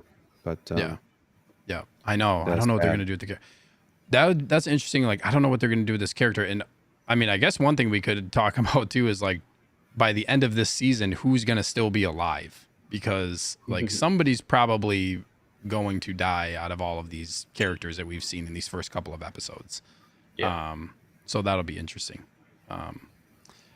Cajun made this comment. I think he's supposed to be the same age that Anakin would be if he was alive. He must be talking about Balin. That's interesting. Yeah, that's interesting. Brick says, I think he's talking about Shin. Brick, I think, was pretty intrigued by her as well. Like, he really wants to see more of her character. Yeah, she has way more power than they've shown. Could she be a daughter of a Night Sister? That probably not. I wouldn't think so. But yeah, the Night Sister thing throws a whole nother dynamic, and we can talk about that a little bit too. I don't know if there's like a Morgan Elsbeth. Oh, there is. Like this. This is like, to me, one of the biggest things. I kind of touched on it earlier as far as the episodes go. Of like, this has really big implications. That's what I was talking. That's kind of what I was bringing up before. Of, yeah, and like this map. Like, they had to go through some stuff to get this map. They had Ahsoka had to go into this stronghold, and then she had to get the map, and that dissolves away, and she gets like the orb or whatever for it. Like, the way that they had to go get this map to go find Thrawn, and like how that was all set up by this ancient civilization basically, is like pretty crazy to me. That like, who are we dealing with? We're gonna have to hopefully in this season see what this species is and like what this powerful thing is. Like, is this gonna be something that's like, we have Force users? Is this going to be something that has a whole different type of power that's like beyond that, or is it going to be different? Like, that's where I'm kind of like, where is this going to go? That's like, do you guys have any thoughts on that, of like where that might go, as far as like, do you think we're going to see, we have the Force, and like they're talking about how these ancient civilization people that in like this other galaxy are powerful. It's like really powerful. Do you think that we see some other type of thing like that? Like outside of the Force, that's like a powerful thing that like maybe Thrawn is using, or like, you guys have any thoughts on that? I was thinking about the Zepho. If you guys played Fallen Order, so they're an ancient race. A lot of that. I mean, this was very video game mechanics. Her kind of like opening up the whole thing. And it reminded me of the game. But I think the Zepho are in Galaxy though. Like, aren't Zepho in Galaxy? Yeah, I'm sorry. You mean that's outside of that? Like, do you think we see something outside of that? Like, when they go see Thrawn, like, we see some other type of species, and like, or some Thrawn's other type using them as like, and like some other type of really strong, powerful thing that's not the Force. You know what I mean? Question, dude. Maybe this sounds weird, but like, I kind of hope we don't see outside of this galaxy. I don't know why.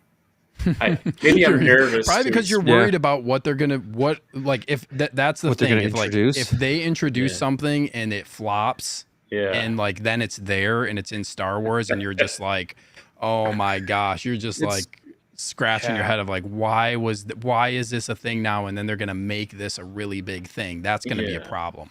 I think what that stems from is, and you guys can correct me if I'm wrong, but almost like the sequels, like where they just start making stuff up, but it's just not stuff that jives, like light speed skipping or, cloning Palpatine, and just like I'm all of the Sith and Rey Palpatine. It's just like you just hope like they don't do something like that. You kind of have to make something up because it's all story, but like it's got to be believable. So if you don't do it right, it's just going to look stupid and flop. So I think that's probably what we kind of worry about, because Star Wars has been so hit or miss. But like, again, for me, I'm just kind of looking at it like a child here, just an innocent child. I'm just kind of waiting to see what happens. I don't really have fair enough. Yeah, I don't really have a whole lot of expectations, because I guess I'm not as ingrained in some of this backstory as you guys are. So I'm just kind of watching it to see what happens, and then I think that's going to determine whether or not I go backwards or whatnot. So do you guys agree? Sorry, go ahead, Mike. Oh, I'm sorry, dude. Do you guys agree that like the best way to watch Star Wars or consume Star Wars now is to think of it like comic books? Like, if you read Batman, you don't like every Batman story. Some of them don't even make sense in universe. Like, that's not how Bruce's parents died, they died this way. So I look at Star Wars like I take what I like, that's my canon. What I don't like, I don't get pissed about. I don't like cry about it. Like, I don't wish death upon anyone or Lucasfilm. You probably like the Star Wars like from a certain point, like from a certain point of view books. I love those books. Mm-hmm. So to me, like you can take what you love, ignore what you don't love, and then just be frustrated when they decide to invest like millions in a project that's more about what you don't like than what you do like. Yeah. But at the end of the day, like you kind of move on, right? Like, so I'll always have George's Star Wars. That'll never change. But hey, we have all this other stuff to pull from what we like or don't like. So that's kind of how. Yeah. So to go back to what we were saying, like, if this show like introduces some stuff that I'm like, at the end of the day, because you're hesitant.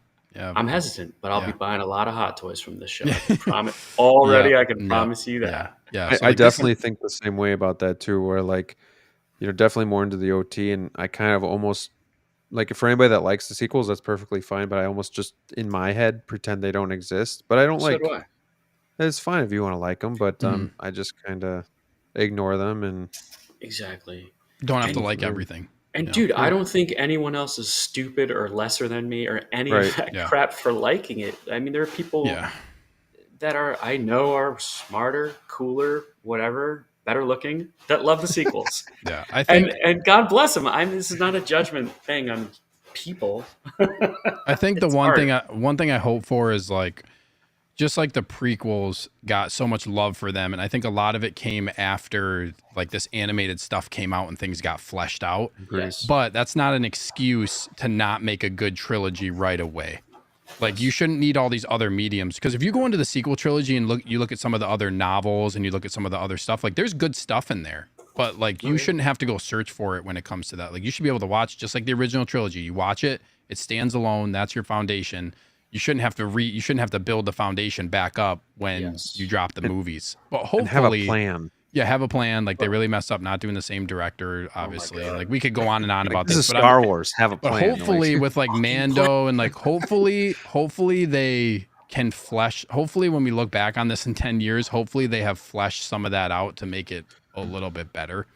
It's unfortunate they have to kind of like go back and clean up a mess, so to speak. I think like you can tell that with Mando, like they're trying and like they're talking about the cloning and like Dr. Pershing and all that stuff. Like they're trying, the New Republic, like they're trying to build all that up, but to have to go back and do that to make it right is just like, it's unfortunate.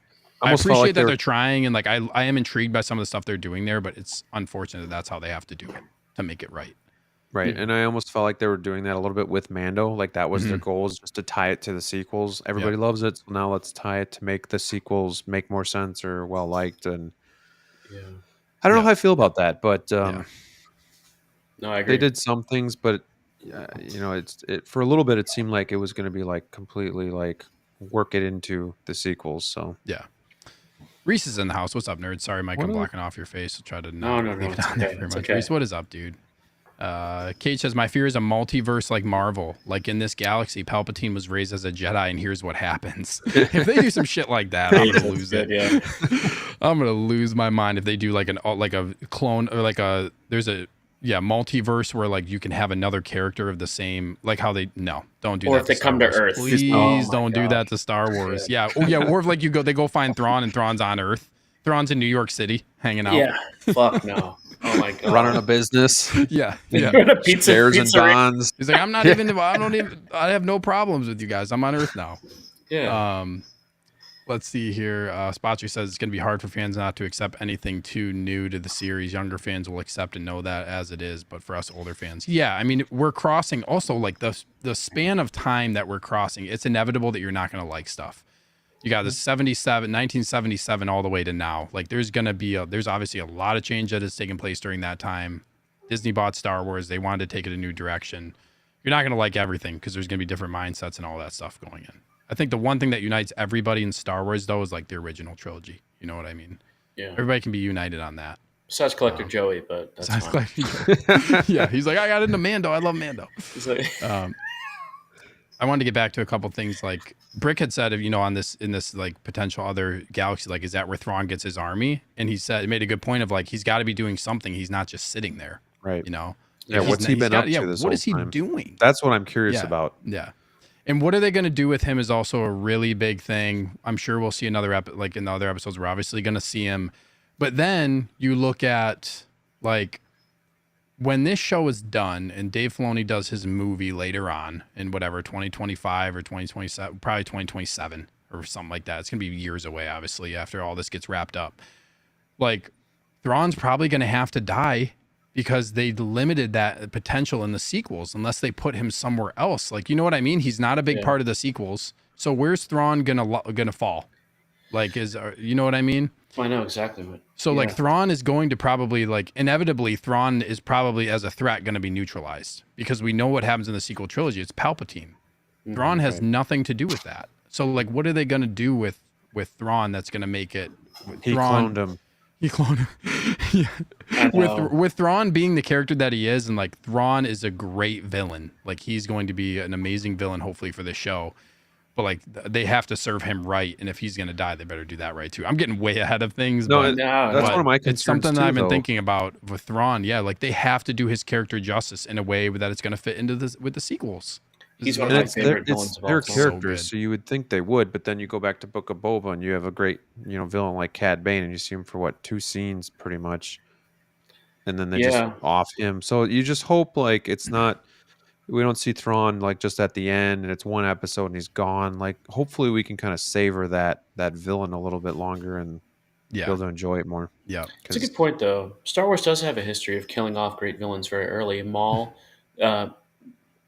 Can I spoil some things from Rebels or no? Maybe not. Yeah, go ahead. The Grand Inquisitor is gone in season 1. Yeah. So yeah, it has a history of doing that. But Thrawn is one of the best characters. I don't see him dying early. I don't see them. They're gonna milk Thrawn a little bit, I think. I hope so. And Graham, you know that it's the voice actors playing the character in live action. I cannot wait to hear him speak in live action. It's so exciting. I mean, they could keep him around. I mean, where was Ahsoka during all this? They've kind of rewritten that a little bit to kind of work it around. Like maybe they just keep writing, and they just kind of work things around and fill it in as they go. I forget in the sequels when all the ships pop up at the end when they're doing the final battle. Don't you see the ghost in there? Like, did they put the ghost in there? Yeah, the ghost. So like, are they all going to still be? Rogue One. So yeah, so are they all saying? Yeah, so like, are they all saying that they're all still alive and stuff like during that time? Like, it'll be interesting to see how they flesh that out. I think Thrawn is not going to die in this. That'll be one of my predictions. Thrawn will not die in this season. It's not going to happen. Thrawn's going to be probably the big threat that they're going to build Mandoverse around. Yeah. Mando and all of that is going to culminate with Thrawn. You have to do that. If they don't do that, I don't know who you pick as a villain other than Thrawn to culminate all these different series together. You have to do Thrawn. So this movie should be Thrawn. Yeah. Well, don't you think that's their Heir to the Empire plan? I think that's what you call the movie. Yeah, I think that's what you call the movie. Star Wars Heir to the Empire. We know that they use that phrase in this show because it's in the trailer. Call that the movie. I think so, dude. And you know what? If we have to transpose some characters from the original story into this, and like, I'm okay with it, man. Like, I know some people are kind of pissed. They're like, these aren't the characters from Heir to the Empire. That ship is sailed. Yeah. And they have the canon novels of Thrawn too, which are actually really good. I actually really enjoyed them, but I know a lot of people are like, I would guess they're going to pull some stuff from Timothy's, I forget how to say his last name. Timothy Zahn or Timothy Zahn. Yeah, I know. Yeah, Timothy Zahn. His he did the legends and he did the canon books. So the dude is a Thrawn master. Yeah. I'm sure you could they're gonna hopefully with everything they have, they're gonna do Thrawn justice. So Graham, do you know much about Thrawn? Yeah, I know a little bit about his backstory and just the kind of villain that he is. Just how he's he actually really values life, but he's just really twisted and just with his I guess the way that he thinks. He's not just one of those villains that just wants to kill everybody and stuff like that. It's almost like a Thanos where I believe he thinks he's almost doing good. You guys can correct me if I'm wrong. Yeah, he's very calculated, and he has I think the main thing is he's basically to defeat your enemy, you need to know your enemy. That's him. Through their art, you learn about a culture through its art, and you learn its weakness and fears, and that's how you can conquer it. It's cool. Also, Mike, I love that Mythosaur Skull Galaxy's Edge mug. Thanks, dude. I was trying to buy one when I went to Galaxy's Edge and the register wasn't working. And I was like, all right, I'll come back later. And I forgot to do it. I'll get one next time I go. But yeah, so like Reese says, this is a good comment by Reese. Thrawn in the canon novels was always more worried about his people and was only loyal to the Emperor or the Empire to protect his people. Yeah, so he kind of started out getting into that because he wanted to protect the Chiss. Yep. Also, I just want to make a quick plug for Thrawn too. Thrawn's real name is Mithra Naruto. Yeah, Mithra Naruto. AKA Thrawn. Like his name is just so badass. Thrawn is just so cool. Brian Wong is in the house. What is up, dude? What's going on? Brian, man, thank you so much for tuning in. Brian, you got my shelves yet? Mr. Majucase himself. I was going to plug that right away. Yeah. You got my shelves yet?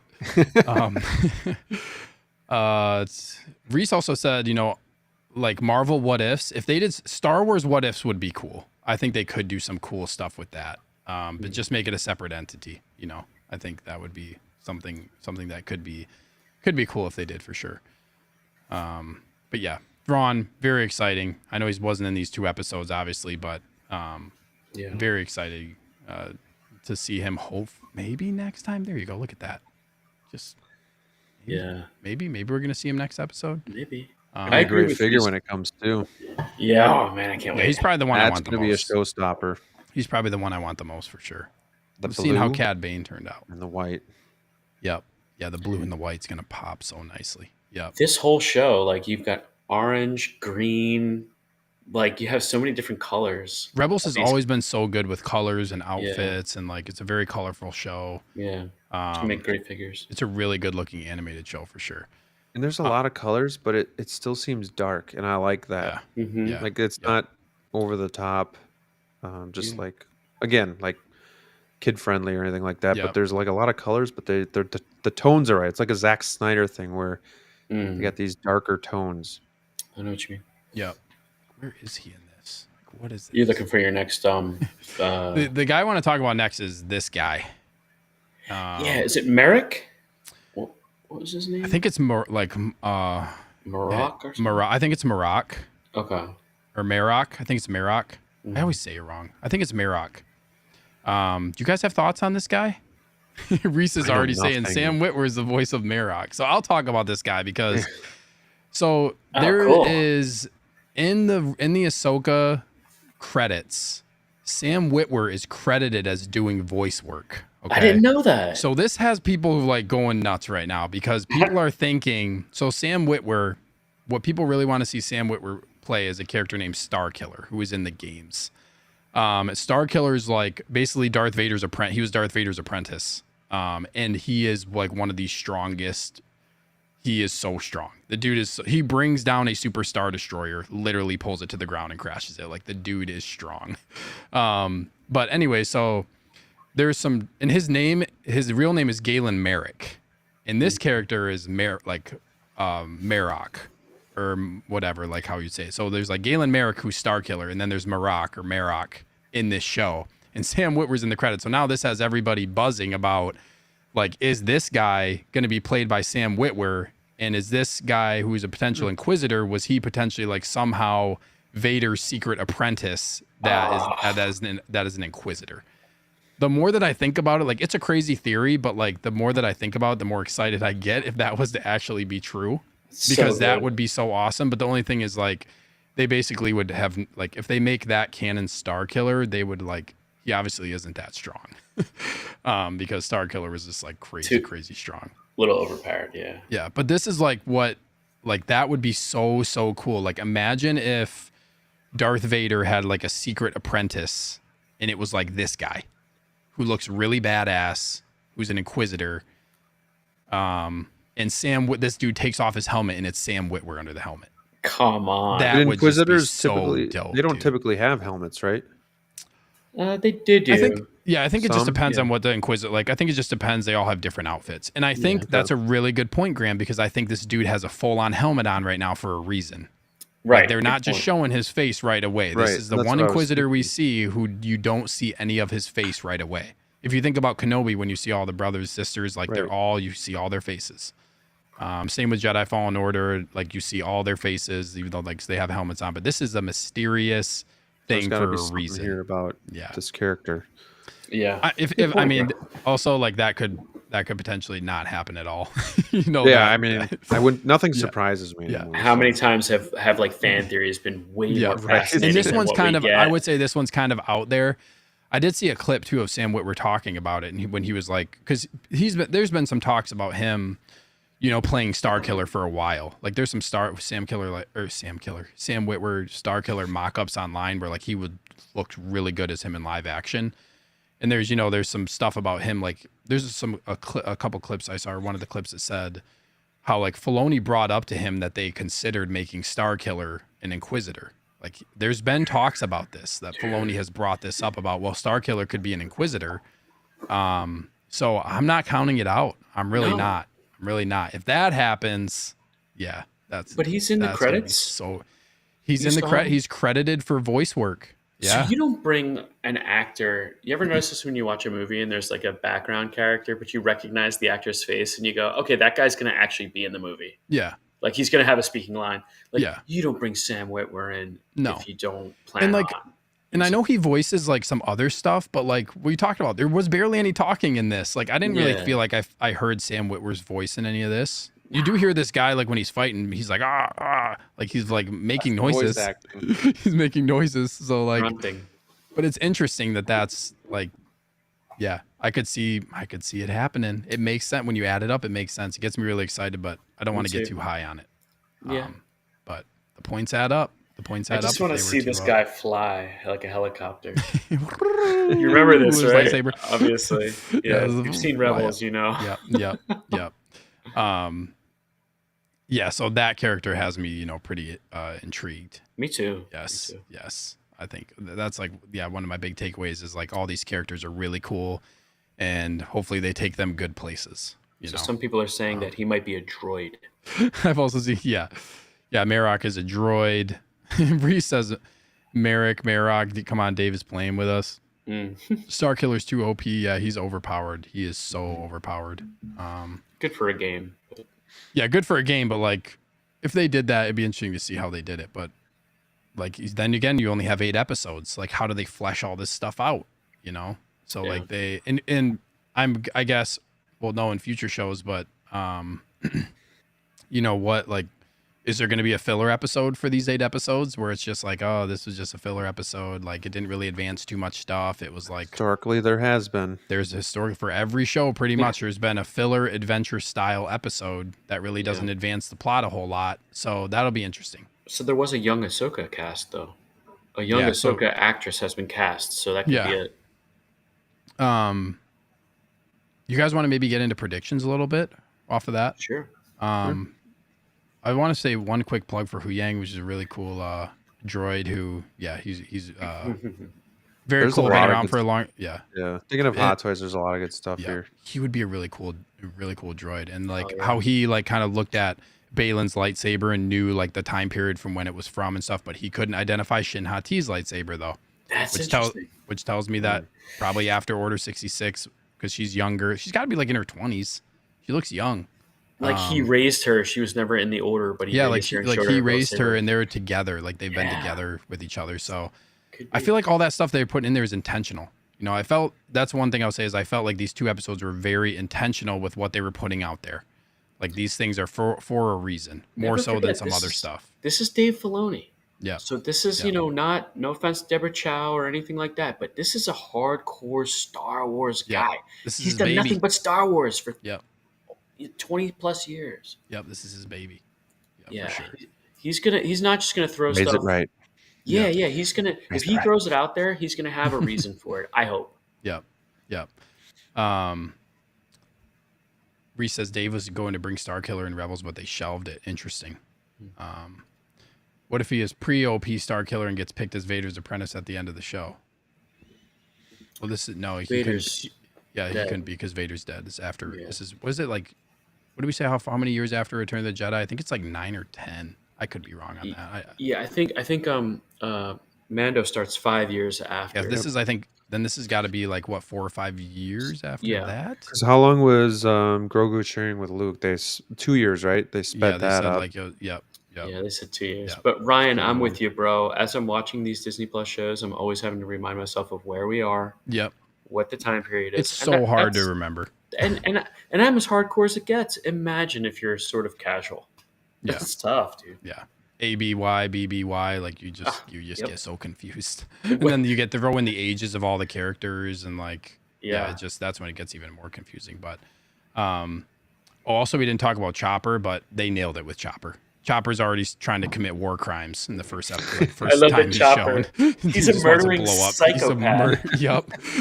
Chopper is nuts, man. Nice. But they nailed they nailed it. Him and Hera, the dynamic between them was just perfect. I agree. We didn't really talk about Hera either, but kind of like I said, I felt like they really brought everything together. Like all the animated stuff they brought into live action really well. I have no complaints about how they did the characters. And fun fact, Hera is Ewan McGregor's wife in real life. Yep. Helps to get a role in Star Wars when you're Ewan McGregor's wife. Oh yeah, Brick brought that up to me today. He's like, they're married? I was like, yeah, dude. So yeah. But let's talk about some predictions here. Do either one of you want to go first on like maybe characters we might see, where this might go next? Go, Mike. Graham, what do you think? Go, Mike. You go. Go, me go? Go. Graham's going to think on it. All right. Here's a prediction I hope doesn't happen. So I hope that we don't just get thrown at like the last episode. You know what I mean? I want some build up. I want to learn about him. I want people who don't know anything about him to get a chance to learn about him. I think it's really important, to not 100%. Just rely on like fan excitement, like who have previous experience with him. I want this show to develop who he really is in live actions. So I hope we get thrown early, like episode 4 or 5. I'd be okay with that because I know that they're holding off on that. And that makes sense. Build the tension, right? Let other characters talk about who this guy is to really kind of build your anticipation and fear of this character. So I hope that's kind of how that plays out. I hope that Sabine like never develops a talent for the Force, but she shows us that you don't have to have telekinesis or that you can still maybe train in something. Basically, it's like jujitsu for her at this point, right? Because she doesn't have a good connection to the Force, but that's okay. She can still be like incredible and good with a lightsaber and kind of hold her own. But I don't want her to be overpowered either because, we've seen that situation and we all know the criticism with Rey. And basically what I do love about this show is it's showing vulnerability in some of our main characters like Sabine. So I might not love that she got hit with a lightsaber like that, but I do love that she's shown struggling and hurting and having to overcome things. Yeah, now she's going with Ahsoka, right? And now she's going together. Exactly. So after she nearly died. After she nearly died, and she's like, okay, you know what? I'll do the Kanan haircutting montage because that totally mirrored how Kanan transformed as well. So like I'm really looking forward to seeing character like development with her. Yeah. And I also would love to see Ahsoka loosen up a little bit, show some vulnerability. And I really want more development with Hera because I think Hera's, at least in these 2 episodes, kind of underserved. She looks wonderful. I love that we have the orange jumpsuit. Like Dave really, because Dave drew all these characters. Like Dave was involved in character design from Rebels, so this is important to him. Plus, most of these characters are based from Ralph McQuarrie's original designs. And I heard a YouTuber earlier say, like, why do I want to watch a show with rejected McQuarrie designs? I was like, dude, I will take rejected McQuarrie designs over anything else. Over somebody else's drawing a design, yeah. Yeah, this guy's like, well, I have this gold here or this gold here. And Lucas is like, I guess I'll take the gold in your right or left hand. I don't care. That's how good his original designs were. So you can't go wrong with McQuarrie. So I want to see more McQuarrie backdrops. And I think maybe Brick was talking about this, or it might have been Spotchka that said like he was lingering on backgrounds and stuff like that. One of the great things about doing that is you're seeing Ralph McQuarrie drawings now translated into live action again, which I bet nobody thought would ever happen for the last 40 years. So we're getting to see Ralph McQuarrie stuff come to real life. So I want to see more McQuarrie stuff, more character development. That's what I want to see. What do I think we're going to see? I think we're going to see that stuff. I think we're going to see. Yeah. I think we're going to see all that stuff. Luckily, after these first two episodes, I have a lot of faith in this show. Now that they've set the tone and just gotten out of the way of what the plot is, they can start getting more character interaction. Where I think hopefully we'll see what we're known to seeing in Rebels between these characters. So I just want to ask you guys this question. Then they're setting up Thrawn as the big bad. If you really want to take the show into 2, 3, 4 seasons, right?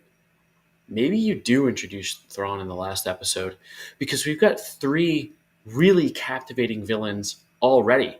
Throwing Thrawn into the show in episode 4 or 5, I feel almost muddies the water, because we need to learn about Morgan Elsbeth. We need to learn about these 2 Dark Jedi and this Inquisitor. So maybe throwing Thrawn in too early does a disservice to them. Yeah, I think it depends on if they are already planning on doing an Ahsoka season 2 and they can get enough out of the other villains that they have before you reveal Thrawn. I'm cool with that. If they are going to for sure do a season 2 and build upon Thrawn in that way, still have a big reveal of him and show that he's powerful, but they got to really bring it with these with Baylan and Shin. They got to and Merrick. They got to really bring those characters. They got to make them bring something. Can I give one prediction? Yeah. I think Baylan is at the end of this, maybe the end of this season. He's going to die. I hate saying that because that's a horrible connection to real life. But so I don't mean to be insensitive, but character. But I think he's going to die in service of trying to protect Ahsoka, because I think he's going to do a 180. I think he might turn too. Yeah, because at the end of episode 2, she's like, "You seem to be expressing compassion." And he says, "Only the truth." Yeah. In his comment about respecting Ahsoka. Yeah, he's conflicted. He said, "There's so few of us left." Yeah. I love that conflict in him. Makes him a really interesting character. So, anyway, that's it for me. I like that. Yeah, I like that. Yeah, I agree. I agree with a lot of stuff you said about we're going to get more character development. I think a lot of the stuff you said. 2 episodes down, don't want to throw too much criticism at. I feel like we've done a good job at critiquing objectively some of the points in the episodes, but it seems like we're all pretty high on the show. Graham, what do you think? What are your predictions on this? I think there is going to be a lot of character development, just because, like we talked about in the beginning, this is pretty much picking up where Rebels left off, and not everybody has watched that. So I do think they need to focus and take care of these characters throughout the series, which I think they will do. My biggest thing that I hope this isn't is Star Wars predictable. If you guys know what I mean with Star Wars predictable, it's kind of like with the lightsaber stab, and we know it's going to happen. We've seen it before. I just hope this isn't stuff we've seen before. I hope it's not Thrawn in the last episode and then we kill him off. I hope it's not. Please no. Just not the. Please don't do that. Don't take the easy route. I hope they really, dig deep into the writing and tell us a really good story. And I do think they will. I definitely can see where you guys are coming from with Baylan turning, and being good at the end. I could see Thrawn coming in episode 5, and a couple of these villains don't make it that far. It's kind of like we get to the mini boss, and then now we can deal with the boss type of thing. But I could also see him coming at the very end and showing up for 1 episode. So again, predictions, it's tough for me to predict what's going to happen when I don't know as much of where these characters have come from. But I know what I want to see. I also want to see Ahsoka develop more, because I feel like we saw her so little in Mando. But what we saw, we really loved. So I hope that they really focus on her character. And we have a lot of great characters so far that they've shown us, but it's kind of overwhelming because, again, it's the Ahsoka show. So I just want to make sure that she gets the same stage that these other people are getting to. We're all kind of blown away by some of these characters we're seeing, and maybe it's because we've seen Ahsoka in live action already, but I just hope that she gets the same amount of stage that these other ones get. So I'm I'm excited. I need to go watch them again because I feel like it was a few nights ago, but you lose stuff, and I think on the second viewing of this stuff, it really sets in, and you really learn more and you enjoy it more. So I definitely am looking forward to doing that. Yeah, that was the case for me, Graham. I agree. Yeah, I'm gonna go watch it again. And by the way, Graham, I always value your opinion on things, but in just in general, that's the reason I'm a fan of your channel. But I also really appreciate the fact that you aren't coming from an animation perspective. I Right. think it's very valuable in these conversations to Mhm. have people involved who haven't seen all the animation. Yeah, and again, I think this is something where I don't have like all of this backstory like you guys do, so I'm not looking for things. But if you can blow me away with a really good story, it's going to lead me to watching more things and Yeah. having that love for the characters, which is going to lead me down to Rebels, and Mm-hmm. it's going to be a lot easier for me to watch it, I think. So I'm really hoping that it's good. I'm hoping that it's good, and then they bring us a lot of hot toys as well, and Yeah. just Yeah. keep building out that Yeah. Star Wars galaxy. Maybe a mini topic there too, Evil Sneaker. Yeah, we're gonna talk about it. Okay. Yeah, we're gonna talk about it to end the show. We're gonna talk about figures, of course. To Yeah, end yeah, the show. yeah.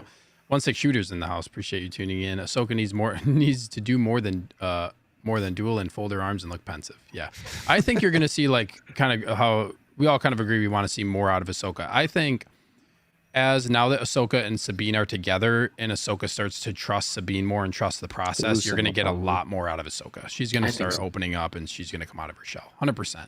Well, how about that last moment? Well, the last moment when they're in the ship and she goes, Padawan. Yeah. Mm-hmm. It's going to happen. And then we see in the trailer where like Sabine is round 2 with Shin Hati and then Ahsoka is in the background battling. I think it's Marok again. Yeah. I think she's in the background. I'm pretty sure it's him. They're going to go through a battle together and I'm sure they're probably going to win. And like Sabine's probably going to gain her trust. That's going to be my, one of my predictions is they're going to get tight. And I think Ahsoka, you're going to hear a lot from Ahsoka as far as we're not only going to see more of Ahsoka, but we're also going to see what is her philosophy when it comes to training somebody. Because she's taking Sabine as her Padawan. So like if that's happening, we're going to be seeing some training. 100%. Right. They're not just going to go into battle. We're going to be seeing some Sabine training. We see a clip of that in the trailer, I believe. Yeah. But guys, Hayden Christensen is a cast member in the show. Yeah, he's showing that's up. Something I'm really looking forward to. We can't forget about that. So big predictions, like I kind of want your guys maybe quick take on this of like flashbacks. Do we all agree we're going to see Hayden Christensen flashback? Or Force Ghost? Yeah, or Force Ghost. Force Ghost would be really, really cool. I think we're going to get a Clone Wars flashback. Yeah, we're going to get a Clone Wars flashback, and I think the Clone Wars flashback that we're going to get is going to lead us to getting a live action Clone Wars Ahsoka Hot Toys. That's going to be my prediction for figures. Question. Yeah. Go ahead. You finish first. No, I was just going to say I know everybody's like, well, they're going to just come out with another Ahsoka figure for the show. I could see them maybe just doing a variation in one of the other outfits that she's in for the show. And holding off potentially for a little bit because they just came out with that Mandalorian one. They might hold off on that and do like a, in her Republic. You don't think so? I want them to because I have the Ahsoka one. Just got my 2.0 Mando. Oh, what? You're doing Chrome? Oh, cool. That's true. Hey, that was a different time though. Okay, that was a little bit of a different time. Maybe they're going to be a little smarter, but I didn't buy Ahsoka. On the I do think we're going to get an Ahsoka, a figure that's an Ahsoka alternate outfit than the one that we just got. With it being her show, and they're going to add another one of her, not just do a repack for the show. I do think that would be a smart marketing thing. Is like, this is her show. You have a couple different options as far as what one you want to pick up. I think that's important to do. New outfit, do that. Better Leku, longer Leku. Yeah. Change up, make it a little bit more accurate. USB lightsabers. Yep. But give her I would love to have just another outfit. I would be fine if they didn't redo it. Graham, you were gonna say something. Yeah, I got a question that you more advanced Star Wars fans might understand, because I never understood it when they edited these original trilogy ones. So when you die as a Jedi and you become a Force ghost, who do you what age do you go to? Is it just from when you died? Is that what you stick with? Because in the Return of the Jedi, they replaced the original actor with Hayden Christensen, but he was old. So why would he go back to young? Is it because that's when he turned to the dark side? So it goes back to the last time you were on the light George side? Lucas, who knows why George decided to it bothers me so much. So when Yeah. you talked about his Force Ghost, it just bothered me because it made me think of that where you see old Obi-Wan, old Yoda, and young Anakin. I'm just like, well, look at Qui-Gon in Kenobi. He looks different too. You know what I mean? So I don't know. It might be because he wanted to tie them together and he didn't really think about it, but And Qui-Gon's the only one who aged as a Force Ghost. Yeah, I think Qui-Gon aged as a Force Ghost because they use Liam Neeson, right? Yeah. So right. I think I don't really think it matters. I don't think Hello? the aging necessarily is like a. No. It's probably it's probably because of the actor they use him at that particular time. I don't think I don't think they are a specific age as far as when they're a Force Ghost. So this is the age that they're at. Yeah, I interpreted it as they say it in the film, like Vader killed Anakin, right? Yep. So Right. Anakin comes back as a Force Ghost, not Yeah, Sebastian. it makes sense. Looking at it. Sebastian Stan or Sebastian Shaw. Yep. Sebastian Stan. That would be weird too. Although everyone wants him to play young Luke. Yeah, I agree. Anakin was like he was the good person was Anakin. It wasn't Darth Vader. Therefore, Anakin's the Force Ghost. However, Go ahead. he turned Darth back Vader to was the light redeemed. side before he died. Darth Vader was redeemed. Yep.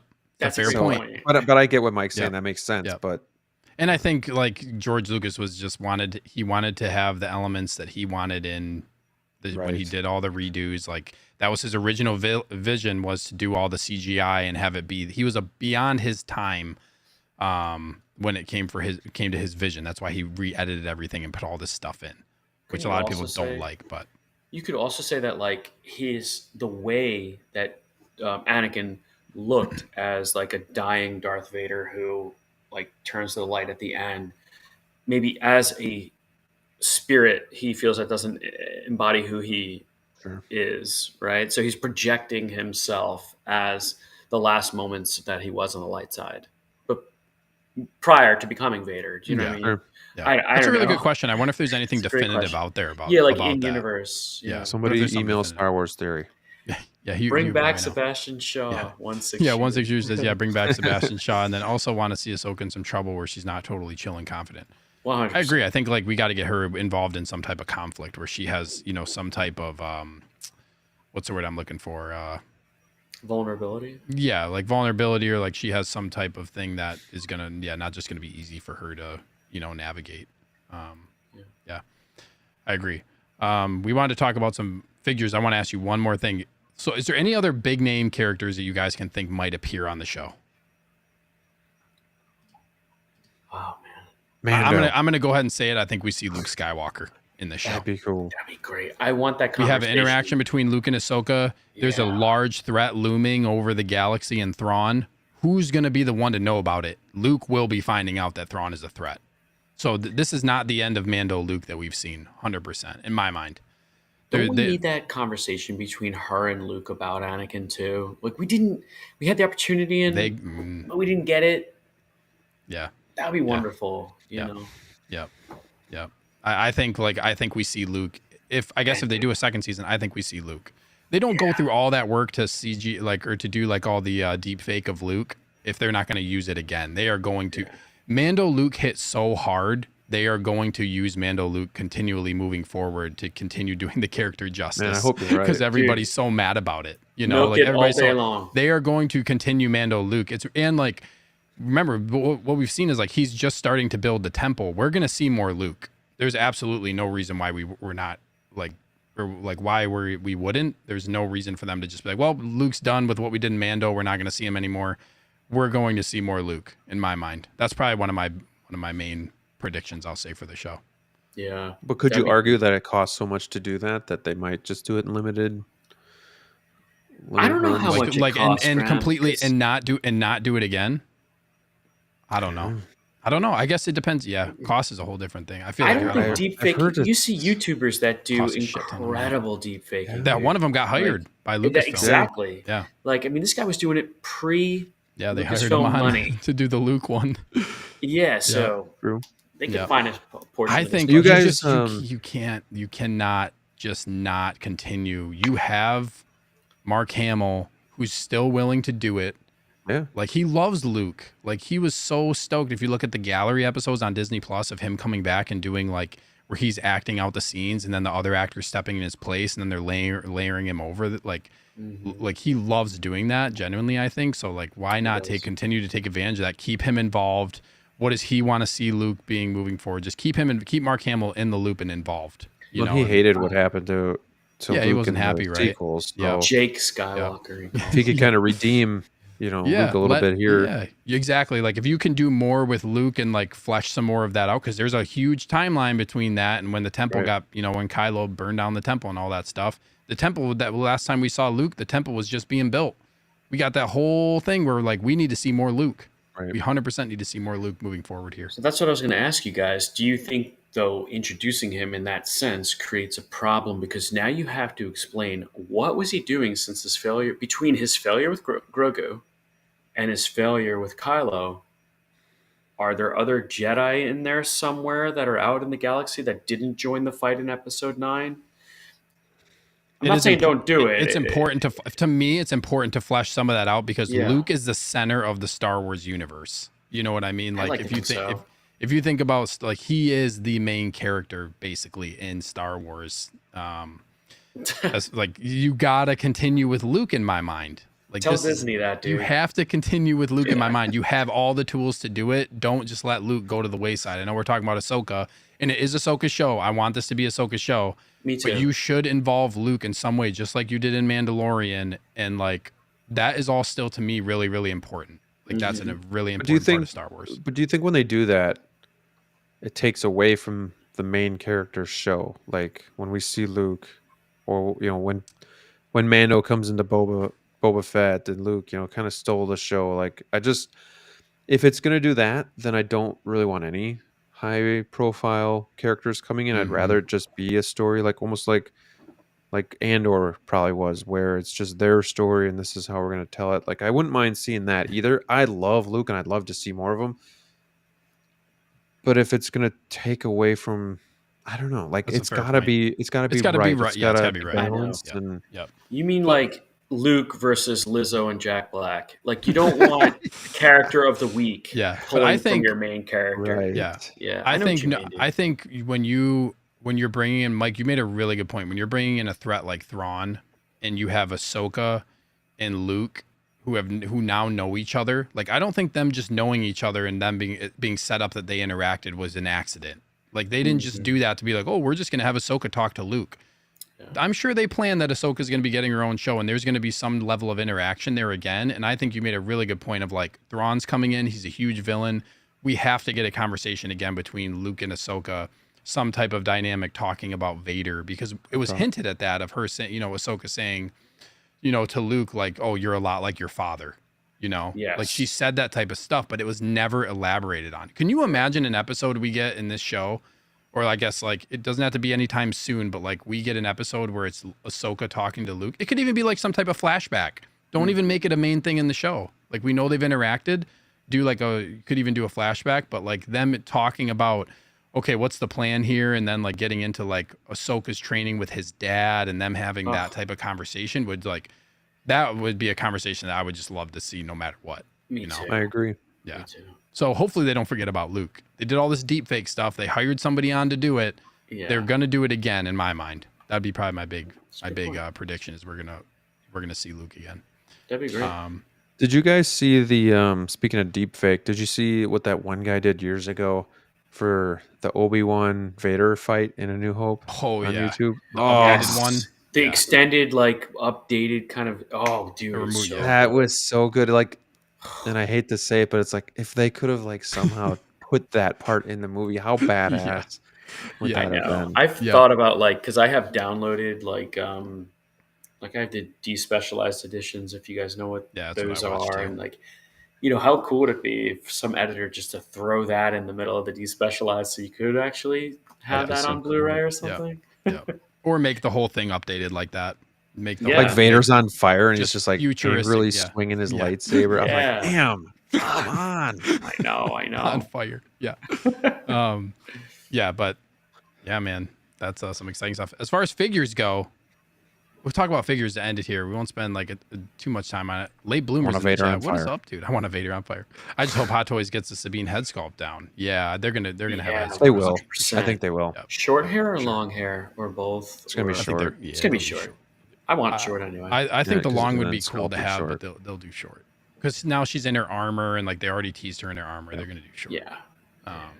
But I would appreciate a long-haired Sabine. You know, it's just a hard sell to the masses. Cage wants the Bendu. The Bendu, yes, great. Another great arc with the Bendu. But yeah, I would say Sabine, short hair. Are there any figures are there any ones that really stand out to you guys? I'm gonna get them all probably for this show, but like, are there ones where you're like you could go first 2 episodes, or I guess like we know Thrawn's coming. I feel like Thrawn's gonna be high on our list, but are there ones that you really like? The one I'm most excited to get if they release it is whatever figure. Mike, you want to maybe speak to this one first? Sabine is my number 1. Well, you know what's coming. There you go. Yeah, you know exactly. So, you know what's going to happen. Kind of so that's a safe bet. No, but yeah, you said she's your favorite character in Rebels, right? I've always just really liked her a lot. Yeah. And so, okay, well, my number 1, we haven't seen him yet, and I hope we do. This is maybe also / prediction, is I hope we get a Kanan flashback. Oh, dude. Because Kanan is one of my favorite Star Wars characters ever, one of my favorite Jedi. So a flashback would give Hot Toys the ability or excuse to make a toy. Yeah. So that's my number 1 figure I hope to see. And then number 3, probably, even though this sounds kind of lame, maybe, is Chopper. Because I'm always down for more droids. Yeah. No, it's a love cat. I'm always down for more aliens and more droids. So, Chopper would be great. And Hera, too. Love to have the Twi'lek in my collection. Sorry, I just named every character. That's okay. No, I really want a Chopper, too. Oh, 162 says, I hope Zeb makes it in. We didn't really talk about him, but I mean, he will. He will. They've already shown him in live Mando, action. So he'll be there. Yep. Might get a second Sabine head and have it rooted if the show holds up. A long hair rooted Sabine would look so cool with all the colors. Absolutely. Yeah. But Graham, sorry, Mike, you want to finish your thoughts? No, I was just gonna say I really do, because he's reminding me of Zeb now. Like they've shown us they can do it. Again, I doubt they would do the R&D for like a bar scene with Zeb for no reason. So I think Zeb. Yeah, we're gonna see them all get back together. Yeah. Carabast. All right. Carabast. Graham, do you want to give your figure thoughts here? Yeah, mine's kind of a cop-out, but I've really been wanting that Thrawn. I just think it's going to look so good, and I need more Star Wars villains. So I'm all for Thrawn. Cad Bane's on the way, another great villain. So outside of that, I need to fall in love with them more. That's a really good point of to get a prediction. Yeah. But Thrawn is there for me, and the rest I gotta see. How that relationship goes and whatnot. Yeah. But yeah. I think by the time this is all said and done, I'm going to have a really, I'm hoping a love for these characters and a good understanding of them. And I'm going to be able to be really excited about them coming and pick them up and, put them on the shelf. It's crazy because I feel like even if the show turned out okay, just like having watched Rebels, I would want all these characters anyways. Right. So it's kind of like how I feel after watching the show. But it's really good hearing that perspective of like, well, I don't really know anything about these characters yet. Like, are they going to speak to you in a way that you're going to want to pick them up? And I already have Ahsoka, so obviously she's kind of not. I'm not really interested in Ahsoka because I don't necessarily think I need a second one at this point. But depending on what they do, I'm a big fan of Ahsoka. So that could. I think it'd be so cool if they did a live action Clone Wars flashback version or one in just an alternate outfit. Because there is that quick tease of her in that Blue Republic, that Blue Republic suit, like that jumpsuit style when she's in a ship. It's like it's like a half a second in one of the trailers. It's a blue outfit. That would look so cool if they do something like that. Yeah. Yeah, there is a nice thing knowing that that the show can't ruin these characters for me because I'll always have Rebels. Yeah. So I'll always buy these characters as Rebels characters if I don't like their live action counterparts. It doesn't matter. That's true. Yep, 100%. J-Max says Zeb Hot Toy would be my most anticipated. He would be a really, really cool Hot Toy figure, for sure. With that being said, gentlemen, do you have any other thoughts, comments you want to make? I don't think so. I'm looking forward to the show. Do we all agree that we're interested and looking forward to the next episode? Because that's all that matters. I've been thinking about this show more so than some other shows I've watched in the past a lot. And anticipating the third episode, which unfortunately people are saying the third episode is short. Yep. So what's going to happen? Hopefully it's at least over 30 minutes. I think it was 31 when the credits start rolling? 31 mark? Oh, I thought so. It's so short. Yeah. Hey, if they bring it, they bring it. Yeah, somebody told me that on my channel the other night, so we'll see. Yeah. I'm excited. I'm really excited. Thank you guys both for being on tonight. Really appreciate it. Thanks for having me. Show. Thank you. Thank you, guys. Yeah, man, that was it's always good. I feel like I have a lot to say about Star Wars, but not a lot of people to talk to about it. So it's fun to do. It's fun to do a show and just nerd out over this stuff that a lot of people probably don't. Other people don't really care about too much. I remember Graham, I had told you I was getting these stains out of my Qui-Gon. That just sounds saying so that shit with no context weird. sounds so fucking stupid. But I was talking to my wife and I was like. I was just sitting, and I had a moment when I was down here because Qui-Gon's head's popped off. I got a Tide to Go pen. I'm scrubbing the shit out of his tunic. It's wearing. I got it. Yeah. I'm rubbing it. I'm pushing this microfiber cloth into it to try to make it so it absorbs the stain. And then I have this little fan set up that I'm blowing on Qui-Gon, so his head's popped off and it's just a fan blowing on him. And I just told my wife, I was like, if I told anybody else what I was doing at 11 o'clock at night, people think I'm just just such an idiot. Dude, that's the story of most and these were the stains under the hair sculpt. So there was under the hair, and then there's one in the top corner right here, and then there's another one on the bottom part of the tunic where it flares out. But they're 99. If you looked at it, you probably wouldn't be able to tell. Well, and then you're like, oh my god, I'm he's freaking out, and then you're asking me about I just put the head on and I wouldn't care. So it was so stained, it was so bad, and it was brand new. I think I told you, I said, well, I'm not going to be displaying mine without the head, so I don't really care. You guys I get OCD about stains on my figures. Just one six-figure Focus series shit collectors say. Yeah. I'm going to nominate getting the stains out of my Qui-Gon. Oh, yeah. There you go. You can tell him I said it, too. He'll say, oh, yeah. Yeah. Oh, my gosh. Yeah. Joey says I used the Tide to Go pen on a jersey card. I got a stain on and mess it up. I would not use it on a jersey card. You can you got to be Joey knows what he's doing with them. Yeah, you got to be really careful what you use Tide to Go pens on. But at that point, I was like, fuck it. This thing is so far gone with the stains. I tried soap and water. I tried baking soda. None of it was working. But Tide to Go, baby. Got it out. Got the stain out. Fun little story for you guys. Yeah. There you go. Great show, fun show. Yeah, I had a blast. Thank you guys for being on. Mike, I know you don't I guess you don't really post too much stuff. I know you mostly follow anything. Is there anything you want to plug before we sign off for the night? No, thanks. Fair enough, bro. I will just say you guys are fantastic. So I highly doubt anyone watching this is not subscribed to your channel or the Jedi Knights Watch. But if you're not, these guys are wonderful. So thank you. Yeah, dude. Thanks. I always enjoy chatting with you and chatting with you when I got into YouTube, being in streams, and you were always in there and just chatting. And then when I started up with YouTube, always on my streams too and stuff. So I appreciate you always, interacting and really being a positive, role model. Well, thanks, buddy. a positive presence in the community as far as definitely. Yeah. I don't want to sound too crazy, but you guys, I want to tell you, mean a lot to me. My wife and I both watch you on the big screen. So, baby, big screen. Your channels Showtime. Yeah. I made it. Graham, I made it. Dude, you're on an 80-inch television in my living room. So scary. Yeah. It's kind of terrifying. Yeah, when you guys you all go full screen. Believe me, it's full screen, man. But it's great. You guys have meant so much to us. So thank you. Yeah, that's awesome, dude. I can't wait to see how your display, when you get your cases and stuff, how that all looks too. Yeah, I'm really looking forward to it. Yeah. Thanks so much for being on. Graham, do you want to give a quick plug for your channel and maybe talk about some of the stuff you're working on in the near future here? Yeah.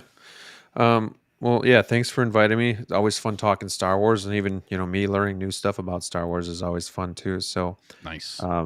Always a pleasure to talk to the sneaker, but finally get to talk to Mike face to face. Again, I know you from YouTube, and we've talked privately and stuff, but we've never been able to do this. So this was a lot of fun, and I appreciate you as much as you appreciate me, because you add so much value to my channel and in the chat and whatnot. So I just appreciate for sure, everybody in the chat that does that, because this isn't a show of us three. This is a show of all of us here. We're congregating and talking about Star Wars. So that's what makes it fun for me. Speaking of Star Wars, I didn't get as good of a haul as Mike did this week, but I got a good haul.